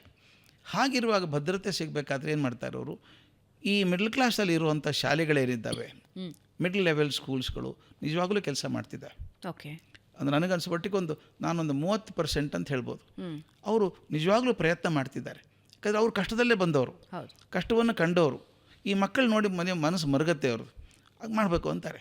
ಅದರಿಂದ ಅವ್ರು ನಿಜವಾಗ್ಲೂ ಕಷ್ಟಪಟ್ಟು ಮಾಡ್ತಿದ್ದಾರೆ. ಅಲ್ಲಿ ಮೌಲ್ಯಗಳನ್ನು ಹಾಕುವ ಪ್ರಯತ್ನವೂ ಆಗ್ತಾಯಿದೆ. ಇನ್ನೊಂದು ವಿಷಯ ಹೇಳಬೇಕು, ಕೆಲವು ಸರ್ಕಾರಿ ಶಾಲೆಗಳು ತುಂಬ ಚೆನ್ನಾಗಿ ಕೆಲಸ ಮಾಡ್ತಾವೆ. ಸುಮ್ಮನೆ ಕೆಲವರು ಹೀಗಳಿದ್ದಾರೆ, ಸರ್ಕಾರಿ ಶಾಲೆಗಳು ಏನು ಪ್ರಯೋಜನ ಇಲ್ಲ ಹಾಗೆ ಅಂತಲ್ಲ. ನಾನು ಕಂಡ ಹಾಗೆ ಬಹಳ ಒಳ್ಳೆಯ ಶಿಕ್ಷಕರು ಗೌರ್ಮೆಂಟ್ ಸ್ಕೂಲಲ್ಲಿದ್ದಾರೆ. ಅವರು B.Ed ಹೈಯೆಸ್ಟ್ ಮಾರ್ಕ್ಸ್ ತೊಗೊಂಡವರು, CETಯಲ್ಲಿ ಹೈಯೆಸ್ಟ್ ಮಾರ್ಕ್ಸ್ ತೊಗೊಂಡವರು, ಪರೀಕ್ಷೆ ಆಗಿ ಬಂದವರು. ಅದರಿಂದ ಅವ್ರದ್ದು ಮಟ್ಟ, ಎಜುಕೇಷನ್ ಮಟ್ಟ ಚೆನ್ನಾಗಿದೆ. ನಾನು ಸಾಕಷ್ಟು ಜನ ಶಿಕ್ಷಕರ ಹತ್ರ ವ್ಯವಹರಿಸ್ತೀನಿ. ಸರ್ಕಾರಿ ಶಾಲೆ ಶಿಕ್ಷಕರು ಭಾಳ ಜನ ಒಳ್ಳೆಯವರಿದ್ದಾರೆ, ಬುದ್ಧಿವಂತರಿದ್ದಾರೆ. ಆದರೆ ಅವರಿಗೆ ತಮ್ಮ ಬುದ್ಧಿವಂತಿಕೆ ತೋರಿಸುವಂಥ ಅವಕಾಶಗಳು ಕಮ್ಮಿ ಆಗ್ತವೆ. ವೈಯಕ್ತಿಕ ಆಸಕ್ತಿಯಿಂದ ಹಲವಾರು ಶಾಲೆಗಳು ತುಂಬ ಉನ್ನತ ಮಟ್ಟದಲ್ಲಿ ಪರ್ಫಾರ್ಮ್ ಮಾಡ್ತಾ ಇವೆ. ನೀವು ಸರ್ಕಾರಿ ಶಾಲೆಗಳ ವಿಷಯಕ್ಕೆ ಬಂದಾಗ ಆದರೆ ಬೆರಳೆಣಿಕೆಯಷ್ಟು ಅಂತಲೂ ಅನಿಸುತ್ತೆ. ಯಾಕೆಂದರೆ ಸರ್ಕಾರದಿಂದ ಸಿಗಬೇಕಾದ ಏನು ಫಿನಾನ್ಷಿಯಲ್ ಸಪೋರ್ಟ್ ಇದೆ, ಹಣದ ಸಹಾಯ ಇದೆ, ಅದು ಸಿಗೋದಿಲ್ಲ. ಸರಿಯಾಗಿ ಶಿಕ್ಷಕರನ್ನು ಹಾಕೋದಿಲ್ಲ, ಶಾಲೆಗಳನ್ನು ಮುಚ್ಚಿಸ್ತಾ ಇದ್ದಾರೆ. ಎಲ್ಲಿ ಒಬ್ಬ ಉತ್ತಮ ಹೆಡ್ ಮಾಸ್ಟರ್ ಇರ್ತಾರೋ, ಉತ್ತಮ ಶಿಕ್ಷಕರು ಇರ್ತಾರೋ ಆ ಶಾಲೆ ಮಕ್ಕಳನ್ನು ಚೆನ್ನಾಗಿ ಬೆಳೆಸ್ತಾ ಇದೆ. ಏನು ಮೌಲ್ಯಗಳಿಂದ, ಶಿಕ್ಷಣದಿಂದ ಬೆಳೆಸ್ತಾ ಇದೆ. ಆದರೆ ಉಳಿದ ಶಾಲೆಗಳ ಪರಿಸ್ಥಿತಿ ಹಾಗೆ ಇದೆ ಸರ್. ಸರ್ಕಾರ ದುಡ್ಡು ಕೊಡಬೇಕು ಅಂದರೆ ಕಣ್ಣು ಕೆಂಪು ಮಾಡುತ್ತೆ, ಏನೋ ಫ್ರೀಯಾಗೇನೋ ಕೇಳ್ತಾ ಇದ್ದಾರೆ ಇವರು ಅಂತ. ಅದನ್ನು ಕೊಡಬೇಕಾಗಿರೋದು ಸರ್ಕಾರದ ಜವಾಬ್ದಾರಿ. ಹಾಗಾಗಿಯೇ ಅದು ಸರ್ಕಾರಿ ಶಾಲೆಗಳ ಶಿಕ್ಷಣ ಮೌಲ್ಯ ಕಳ್ಕೊಳ್ತಾ ಇದೆ. ಏನಾಗಿದೆ ಹೇಳ್ತೀನಿ, ನಮ್ಮಲ್ಲಿ ಒಂದು ಸಂಕಲ್ಪ ಶಕ್ತಿ ಅಂತ ಬೇಕಾಗತ್ತೆ. ಈ ತೀರ್ಮಾನ ಮಾಡಬೇಕು, ಒಳ್ಳೇದು ಮಾಡ್ತೀವಿ ಅಂತ. ಒಂದು ಹಳ್ಳಿಯಲ್ಲಿ, ಒಂದು ತಾಲೂಕಾ ಜಾಗದಲ್ಲಿ ಒಬ್ಬ ಮನುಷ್ಯ ಶಾಲೆ ಕಟ್ತಾನೆ, ಬೆಳೆಸ್ತಾನೆ, 1000 ಹುಡುಗರು ಇರ್ತಾರೆ ಅಲ್ಲಿ. ಆದಷ್ಟು ಇನ್ಫ್ರಾಸ್ಟ್ರಕ್ಚರ್ ಕೊಡ್ತಾನೆ, ಫೆಸಿಲಿಟಿ ಕೊಡ್ತಾನೆ, ಅವ್ರಿಗೆಲ್ಲ ಮಾಡ್ತಾನೆ. ಸರ್ಕಾರಕ್ಕೆ ಯಾಕಾಗಲ್ಲ? ಇಷ್ಟು ದೊಡ್ಡ ಸರ್ಕಾರ, ಇಷ್ಟು ದೊಡ್ಡ ಬಜೆಟ್ ಇಟ್ಕೊಂಡು ಯಾಕಾಗಲ್ಲ? ದೊಡ್ಡ ನಂಬರ್ ಶಾಲೆ ಜಾಸ್ತಿ ಇದೆ ಅಂತ ಹೇಳ್ಕೊಬೋದು. ಅದೆಲ್ಲಕ್ಕಿಂತ ಹೆಚ್ಚಾಗಿ ಇಚ್ಛಾ ಕೊರತೆ ಇದೆ, ಇಚ್ಛಾಶಕ್ತಿ ಕೊರತೆ ಕಂಪ್ಲೀಟ್ ಆಗಿದೆ ಸರ್. ಅದರಲ್ಲೂ ನಾವು ಕೆಲವೊಂದು ಉದಾಹರಣೆಗಳನ್ನು ನೋಡಿದಾಗ ಆ ಶಾಲೆಗೆ ಬೇಕಾದ ಜಾಗನ ಯಾರೋ ದಾನ ಕೊಟ್ಟಿರ್ತಾರೆ, ಮತ್ತೊಂದೆರಡು ಕೊಠಡಿಗಳನ್ನು ಯಾರೋ ಕಟ್ಟಿಸಿರ್ತಾರೆ. ಹಾಗೆ ಸಾರ್ವಜನಿಕವಾಗೂ ಒಂದು ಸಪೋರ್ಟ್ ಬಂದಿರುತ್ತೆ. ಆ ರೀತಿ ಸಪೋರ್ಟ್ ಬರೋ ಸಂದರ್ಭದಲ್ಲೂ ಸರ್ಕಾರ ಮಾಡಬೇಕಾಗಿರೋದನ್ನು ಮಾಡೋದಿಲ್ಲ. ಒಂದು ವಿಷಯ ಹೇಳ್ತೀನಿ ಹೇಗಾಗಿದೆ ಅಂತ. ಈಗ ಇಷ್ಟೊಂದು ಶಾಲೆಗಳಿದ್ದಾವೆ ನಮ್ಮಲ್ಲಿ, ಆ ಶಾಲೆಗಳನ್ನು ಯಾಕೆ ಬೆಳೆಸೋಕ್ಕಾಗ್ತಾ ಇಲ್ಲ? ಈ ಸ್ವಾತಂತ್ರ್ಯ ಸಿಕ್ಕಿ ಎಷ್ಟು ವರ್ಷ 70 ವರ್ಷಗಳ ಮೇಲೆ ಆದರೂ ಕೂಡ ಟಾಯ್ಲೆಟ್ ಇಲ್ಲ, ಕ್ಲಾಸ್ ರೂಮ್ ಇಲ್ಲ, ಬೆಂಚ್ ಇಲ್ಲ. ಈ ಪರಿಸ್ಥಿತಿ ಬರಬೇಕಾ ನಮಗೆ? ಒಂದು ನಾಚಿಕೆ ಬರಬೇಕಲ್ವ ನಮಗೆ, ಇದು ಮಾಡೋಕ್ಕಾಗಿಲ್ಲ ಅಂತ. ಯಾಕಾಗಿಲ್ಲ ಅಂದರೆ ಇಚ್ಛಾಶಕ್ತಿ ಕೊರತೆ, ಯೋಜನಾ ಶಕ್ತಿ ಕೊರತೆ. ಯೋಜನೆ ಮಾಡಿಲ್ಲ. ನಾನು ಸಾಕಷ್ಟು ಸಲ ಸರ್ಕಾರಕ್ಕೆ ಸಲಹೆ ಕೊಟ್ಟಿದ್ದೇನೆ ಹಿಂದೆ. ಈಗ ಇಷ್ಟೊಂದು ಜಿಲ್ಲೆಗಳಿದ್ದಾವೆ ನಮ್ಮಲ್ಲಿ. ಅದು ಶೈಕ್ಷಣಿಕ ಪ್ರಗತಿ ಆದಂಥ ಕೆಲವು ಡಿಸ್ಟ್ರಿಕ್ಟ್ ಇದ್ದಾವೆ. ಉಡುಪಿ ಆಗ್ಬೋದು, ಮಂಗಳೂರು ಆಗ್ಬೋದು, ಧಾರವಾಡ ಆಗ್ಬೋದು. ಕೆಲವು ಏರಿಯಾಗಳು ತುಂಬ ಶಿಕ್ಷಣದಲ್ಲಿ ಮುಂದೆ ಹೊರದಂಥವು, ಕೆಲವು ತುಂಬ ಹಿಂದುಳಿದಂಥವು. ಕಲ್ಯಾಣ ಕರ್ನಾಟಕದಲ್ಲಿ ಕೆಲವು ಪ್ರದೇಶಗಳಿದ್ದಾವೆ. ನಾನು ಹೇಳೋದಂದರೆ ಇಷ್ಟೊಂದು ಡಿಸ್ಟ್ರಿಕ್ಟನ್ನು 5 ಭಾಗ ಮಾಡಿ. ಶೈಕ್ಷಣಿಕವಾಗಿ ಮುಂದೆ ಹೋದಂಥ ಸಂಸ್ಥೆಗಳು ಡಿಸ್ಟ್ರಿಕ್ಟ್ ಯಾವುವು, ಹಿಂದುಳಿದದ್ದು ಯಾವುದು, ನೀವು ದಯವಿಟ್ಟು ನೀವು ಹೇಳಬೇಕಾದ್ದು 5 ವರ್ಷದೊಂದು ಪ್ಲ್ಯಾನ್ ಮಾಡ್ತೀನಿ ನಾನು ಇಡೀ ಶಿಕ್ಷಣದ ಹಣ ಏನಿದೆಯೋ ಅದನ್ನು ಸಂಬಳ ಕೊಟ್ಟುಬಿಡೋಣ, ಉಳಿದದ್ದು ಎಲ್ಲವನ್ನು ಈ 5 ಮೊದಲನೇ ಭಾಗದ ಮೇಲೆ ಹಾಕ್ತೀನಿ ನಾವು. ವಿಭಾಗದ ಮೇಲೆ ಅವ್ರಿಗೇನು ಬೇಕೋ ಎಲ್ಲ ಕೊಡೋಣ. ಲೈಬ್ರರಿ ಪುಸ್ತಕ ಎಲ್ಲ ಕೊಡೋಣ, ಅವ್ರಿಗೆ ಎಲ್ಲನೂ ಕೊಡೋಣ, ಫೆಸಿಲಿಟಿ ಕೊಡೋಣ. 1 ವರ್ಷ 5 ಒಂದು ಭಾಗ, ಎರಡನೇ ವರ್ಷ 2ನೇ ಭಾಗ, 3ನೇ ವರ್ಷ 5 ವರ್ಷ ಒಂದೇ ಸಲ ಎಲ್ಲ ಮಾಡೋಕ್ಕೆ ಹೋದರೆ ಆಗಲ್ಲ. ಇದು ಹೇಗಿದೆ ಭಾವನ ಅಂದರೆ, ಬ್ರಿಡ್ಜ್ ಕಟ್ಟಬೇಕು, 100 ಮೀಟ್ರ್ ಬ್ರಿಡ್ಜು, 100 ಕೋಟಿ ಖರ್ಚಿದೆ. ಸರ್ಕಾರ ಹೇಳ್ತೇನೆ ನಾವು ಕೊಡೋದು 25 ಕೋಟಿ ಅಷ್ಟೇ, ನಾವು ತೋಳಿ 25 ಕೋಟಿ ಏನಾಗುತ್ತೆ? ಕಾಲು ಭಾಗ ಬ್ರಿಡ್ಜ್ ಆಗುತ್ತೆ. ದುಡ್ಡು ಹೋಯಿತು, ಬ್ರಿಡ್ಜು ಆಗಲಿಲ್ಲ. ಈಗ ನಾನು ಹೇಳಿದೆ ಬ್ರಿಡ್ಜಿದ್ದು ಹೇಳ್ತಾ ಇದ್ದೆ, 100 ಮೀಟ್ರ್ ಬ್ರಿಡ್ಜ್ ಬದಲು 25 ಮೀಟ್ರ್ ಬ್ರಿಡ್ಜ್ ಕಟ್ಟಿದರೆ ದುಡ್ಡು ಹೋದದ್ದು ಆಯಿತು, ಬ್ರಿಡ್ಜು ಕೆಲಸಕ್ಕೆ ಬರಲಿಲ್ಲ. ಹೌದು. ಹೀಗೆ ನಾವು ಶಾಲೆಗೆ ಒಂದು ಒಳ್ಳೆ ಶಾಲೆ ಮಾಡ್ಬೇಕಾದ್ರೆ 1 ಕೋಟಿ ರೂಪಾಯಿ ಬೇಕು ಅಂತ ಇಟ್ಕೊಳ್ಳೋಣ. ಸರ್ಕಾರ ಹೇಳ್ತಾ 50,000 ಕೊಡ್ತೀವಪ್ಪ ನಾವು ಈ ವರ್ಷ, ಅಷ್ಟೇ ಮಾಡ್ಕೊಳ್ಳಿ. ಏನಾಗುತ್ತೆ? 50,000 ರೂಪಾಯಿನೂ ಹೋಯಿತು, ಪೂರ್ತಿ ಶಾಲೆನೂ ರೆಡಿ ಆಗಲಿಲ್ಲ. ಅದಾಗಬಾರ್ದು. ನಾನು ಯಾವಾಗಲೂ ಅದಕ್ಕೆ ಹೇಳ್ತೇನೆ, ಸಾಕಷ್ಟು ಸಮಯ ಶೈಕ್ಷಣಿಕ ಅಭಿಪ್ರಾಯಗಳು ರಾಜಕೀಯಕ್ಕೆ ಒಪ್ಪಲಿಕ್ಕಿಲ್ಲ. ರಾಜಕೀಯ ಕಾರಣಗಳೇ ಬೇರೆ ಇರ್ತದೆ. ಅವ್ರು ಕೊಡಬೇಕು ದುಡ್ಡು ಅಂತಾರೆ, ಕೊಟ್ಬಿಡ್ತಾರೆ. ಅದು ಆಗುತ್ತೋ ಬಿಡುತ್ತೋ ಗೊತ್ತಿಲ್ಲ. ಹೀಗಾಗಿ ನಮ್ಮ ಶಿಕ್ಷಣ ಸಂಸ್ಥೆಗಳು, ಸರ್ಕಾರಿ ಶಿಕ್ಷಣ ಸಂಸ್ಥೆಗಳು ಜಾಸ್ತಿ ಬೆಳೀತಾ ಇಲ್ಲ, ಬೇಕಾದನ್ನು ಕೊಡ್ತಾ ಇಲ್ಲ. ಹಿಂದಕ್ಕೊಂದು ಸಲ ನಾನು ಏನು ಹೇಳಿದ್ದೆ ಅಂದರೆ, ಈಗ ಮಾಧ್ಯಮದ ಶಾಲೆಗಳು ಅಂತ ಬರ್ತದೆ. ಇಂಗ್ಲೀಷ್ ಮಾಧ್ಯಮ ಶಾಲೆಗಳು ಚೆನ್ನಾಗಿ ಬೆಳೀತಾವೆ, ಕನ್ನಡ ಮಾಧ್ಯಮ ಬೆಳೆಯಲ್ಲ ಅಂತ. ನಾನು ಹೇಳಿದೆ, ಒಂದು ಕೆಲಸ ಮಾಡಿ, ಜಿಲ್ಲೆಗೆ 1 ಕನ್ನಡ ಮಾಧ್ಯಮ ಶಾಲೆ ಮಾಡಿಕೊಡಿ. ನಾನು ಮಾಡಿ ತೋರಿಸ್ತೀನಿ ನಿಮಗೆ. 1 ಕನ್ನಡ ಮಾಧ್ಯಮ ಶಾಲೆ ಜಿಲ್ಲೆಗೆ 1 ಆದರ್ಶವಾಗಿ ಕಟ್ಟೋಣ ಅದನ್ನು. ಅಲ್ಲಿ ಚೆನ್ನಾಗಿ ಓದಿದಂಥ ಮಕ್ಕಳು ಅವರು IITಗೆ ಹೋಗ್ತಾರೆ. ನಾವೆಲ್ಲ ಕನ್ನಡ ಮಾಧ್ಯಮದಲ್ಲೇ ಓದ್ದವರು, ಇಂಗ್ಲೀಷ್ ಮಾಡೋ ಇದಿರಲಿಲ್ಲ ನಮಗೆ. ಆದರೆ ನಮ್ಮ ಕನ್ನಡ ಮಾಧ್ಯಮ ಶಾಲೆಯಲ್ಲಿ ಇಂಗ್ಲೀಷನ್ನು ಎಷ್ಟು ಚೆನ್ನಾಗಿ ಪಾಠ ಮಾಡಿದರು ಅಂದರೆ, ಇದು ಪ್ರಪಂಚದಲ್ಲಿ ಅಲ್ಲದೆ ಯಾವುದೇ ಪ್ಲ್ಯಾಟ್ಫಾರ್ಮ್ ನಿಂತ್ಕೊಂಡು ಮಾತಾಡಿ ಮೆಚ್ಚುಗೆ ಪಡ್ಕೊಂಡು ಬರ್ಬೋದು. ಹಾಗೆ ಕಲಿಸಿದರು. ಈಗ ನಾವು ಹಾಗೆ ಮಾಡ್ಬೋದಲ್ಲ? ಮಕ್ಕಳಿಗೆ ಭಾಷೆ ಬೇಕು, ಹೌದು, ಕನ್ನಡದಲ್ಲಿ ಕಲೀಲಿ, ಎಲ್ಲ ವಿಷಯಗಳು ಕಲೀಲಿ. ಒಂದು ಭಾಷೆ ಚೆಂದ ಕಲಿಸೋಣ, ಇಂಗ್ಲೀಷ್. ಅದು ಕಲಿಸ್ತಾ ಇಲ್ಲ. ಈಗ ಯಾವುದೂ ಅರ್ಧ ಎಲ್ಲ ಅರ್ಧ ಆಗಿಬಿಟ್ಟು ಅದು ಯಾಕೋ ಸರ್ಕಾರಿ ಶಾಲೆಗಳಿದ್ರೆ ಹಾಗೆ ಅನ್ನುವಂಥ ಅಭಿಪ್ರಾಯ ಬಂದಿದೆ. ಅದು ನಾನು ಹೇಳಿದ ಹಾಗೆ ಬಹಳ ಒಳ್ಳೆಯ ಶಿಕ್ಷಕರು ಇದ್ದಾರೆ ಸರ್ಕಾರಿ ಶಾಲೆಯಲ್ಲಿ, ಅವ್ರನ್ನ ಬಳಸ್ಕೋಬೇಕಷ್ಟೇ. ಆದರೆ ಸರ್, ಇದು ಇಚ್ಛಾಶಕ್ತಿಯ ಕೊರತೆ ಜೊತೆಗೆ ಲಾಭಿನೂ ಅಂತ ಅನಿಸುತ್ತೆ ನನಗೆ.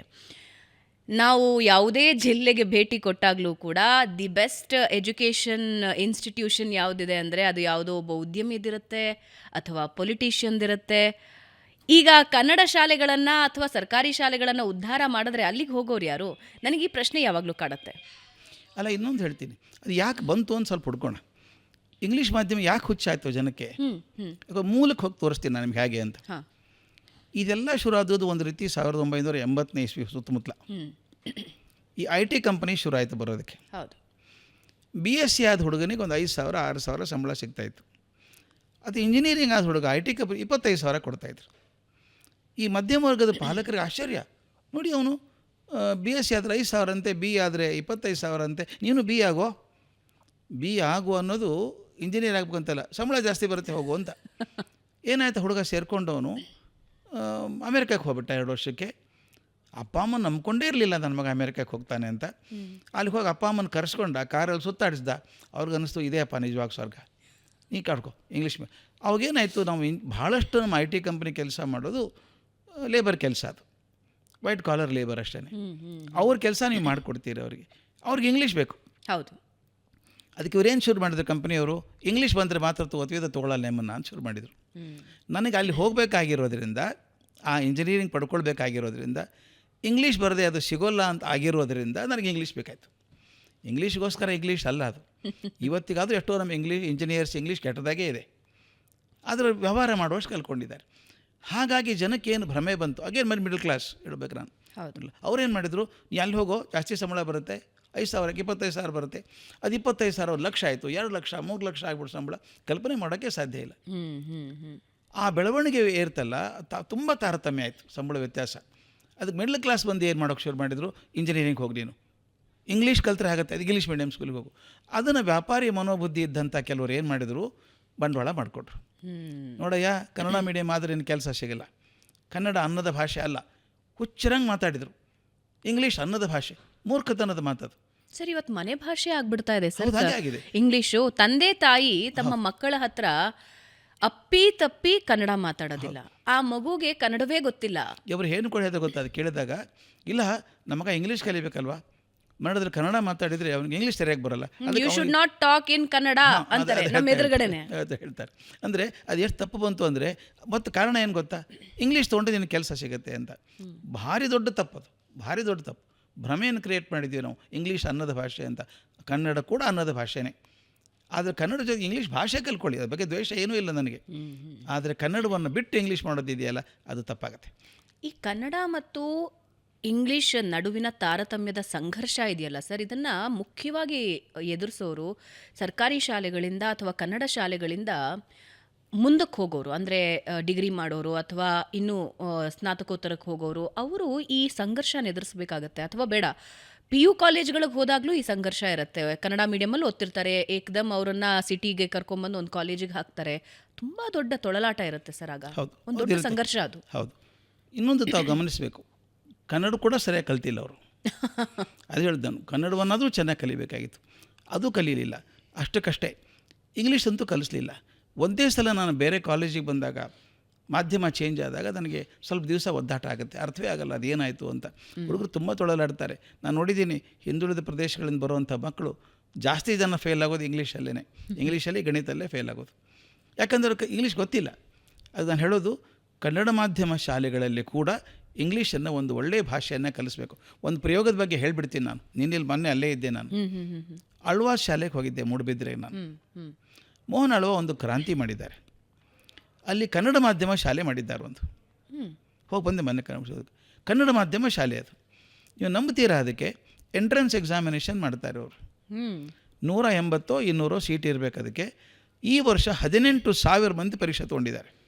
ಎಂಟ್ರೆನ್ಸ್ ಎಕ್ಸಾಮಿನೇಷನ್ 18,000 ವಿದ್ಯಾರ್ಥಿಗಳು ಬೇರೆ ಬೇರೆ ಬಸ್ಸಲ್ಲಿ ಬಂದು ಕೂತ್ಕೊಂಡು, ರಾತ್ರಿಯೆಲ್ಲ ಕೂತ್ಕೊಂಡು ಪರೀಕ್ಷೆ ಬರೆದು ಎಂಟ್ರೆನ್ಸ್ ಎಕ್ಸಾಮ್ ಕೊಟ್ಟಿದ್ದಾರೆ. 180 ಅಷ್ಟೇ.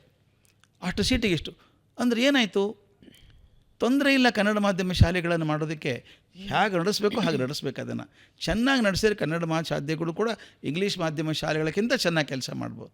ಇನ್ನೊಂದು, ನನಗೆ ಹತ್ತಿರವಾದಂಥ ಭಾಷೆ ನನ್ನ ಮಾತೃಭಾಷೆ. ನನ್ನ ಕನಸು ಬಿಡೋದಕ್ಕೆ ಕನ್ನಡದಲ್ಲೇ ಕನಸು ಬೀಳ್ತಾವೆ, ಇಂಗ್ಲೀಷಲ್ಲಿ ಕನಸು ಬಿಡೋಲ್ಲ ನಮಗೆ. ಯಾಕಂದರೆ ಮಾತೃಭಾಷೆ ಅದು. ಅದರಲ್ಲೇ ವಿಷಯ ಕಳ್ಕೊಂಡಾಗ ಜ್ಞಾನ ಆಳ ಕೆಳೀತದಲ್ಲ, ನಮ್ಗೆ ಅರ್ಥ ಆಗೋಲ್ಲ. ಅದು ನಾವೇನು ಮಾಡ್ತೀವಿ, ಭ್ರಮೆಗೆ ಬಂದುಬಿಟ್ಟಿದ್ದೀವಿ ಇಂಗ್ಲೀಷ್ ಬರಬೇಕು ಅಂತ. ಆದ್ದರಿಂದ ಇಂಗ್ಲೀಷ್ ದ್ವೇಷಿ ಆಗೋ ಕಾರಣ ಇಲ್ಲ, ಕನ್ನಡ ಬಗ್ಗೆ ದುರಭಿಮಾನವೂ ಕಾರಣ ಇಲ್ಲ. ಕನ್ನಡ ಮಾಧ್ಯಮ ಶಾಲೆಗಳಲ್ಲಿ ಇಂಗ್ಲೀಷನ್ನು ಚೆನ್ನಾಗಿ ಕಲಿಸಿದರೆ ಅವ್ರು PUCಗೆ ಬರಲಿ, ಎಲ್ಲೇ ಬರಲಿ, ಮ್ಯಾನೇಜ್ ಮಾಡೋದು ಕಷ್ಟ ಆಗೋದೇ ಇಲ್ಲ. ಅದನ್ನು ಎರಡೂ ಸರಿಯಾಗಿ ಕಲಿಸ್ಲಿಲ್ಲ ನಾವು. ಆದರೆ ಮನೇಲಿ ಇಂಗ್ಲೀಷ್ ಕತೆ ಏನು ಸರ್? ಅಯ್ಯೋ ಅದಂತೂ ಬಿಡಿ, ಭಾಳ ಕೆಟ್ಟು ಹೋಗಿದೆ ಪರಿಸ್ಥಿತಿ. ತಂದೆ ತಾಯಂದ್ರಿಗೆ ಮಗು ಇಂಗ್ಲೀಷ್ ಹಾಡು ಹೇಳಬೇಕು, ರೈಮ್ ಹೇಳಬೇಕು ಮನೆಗೆ ಬಂದು.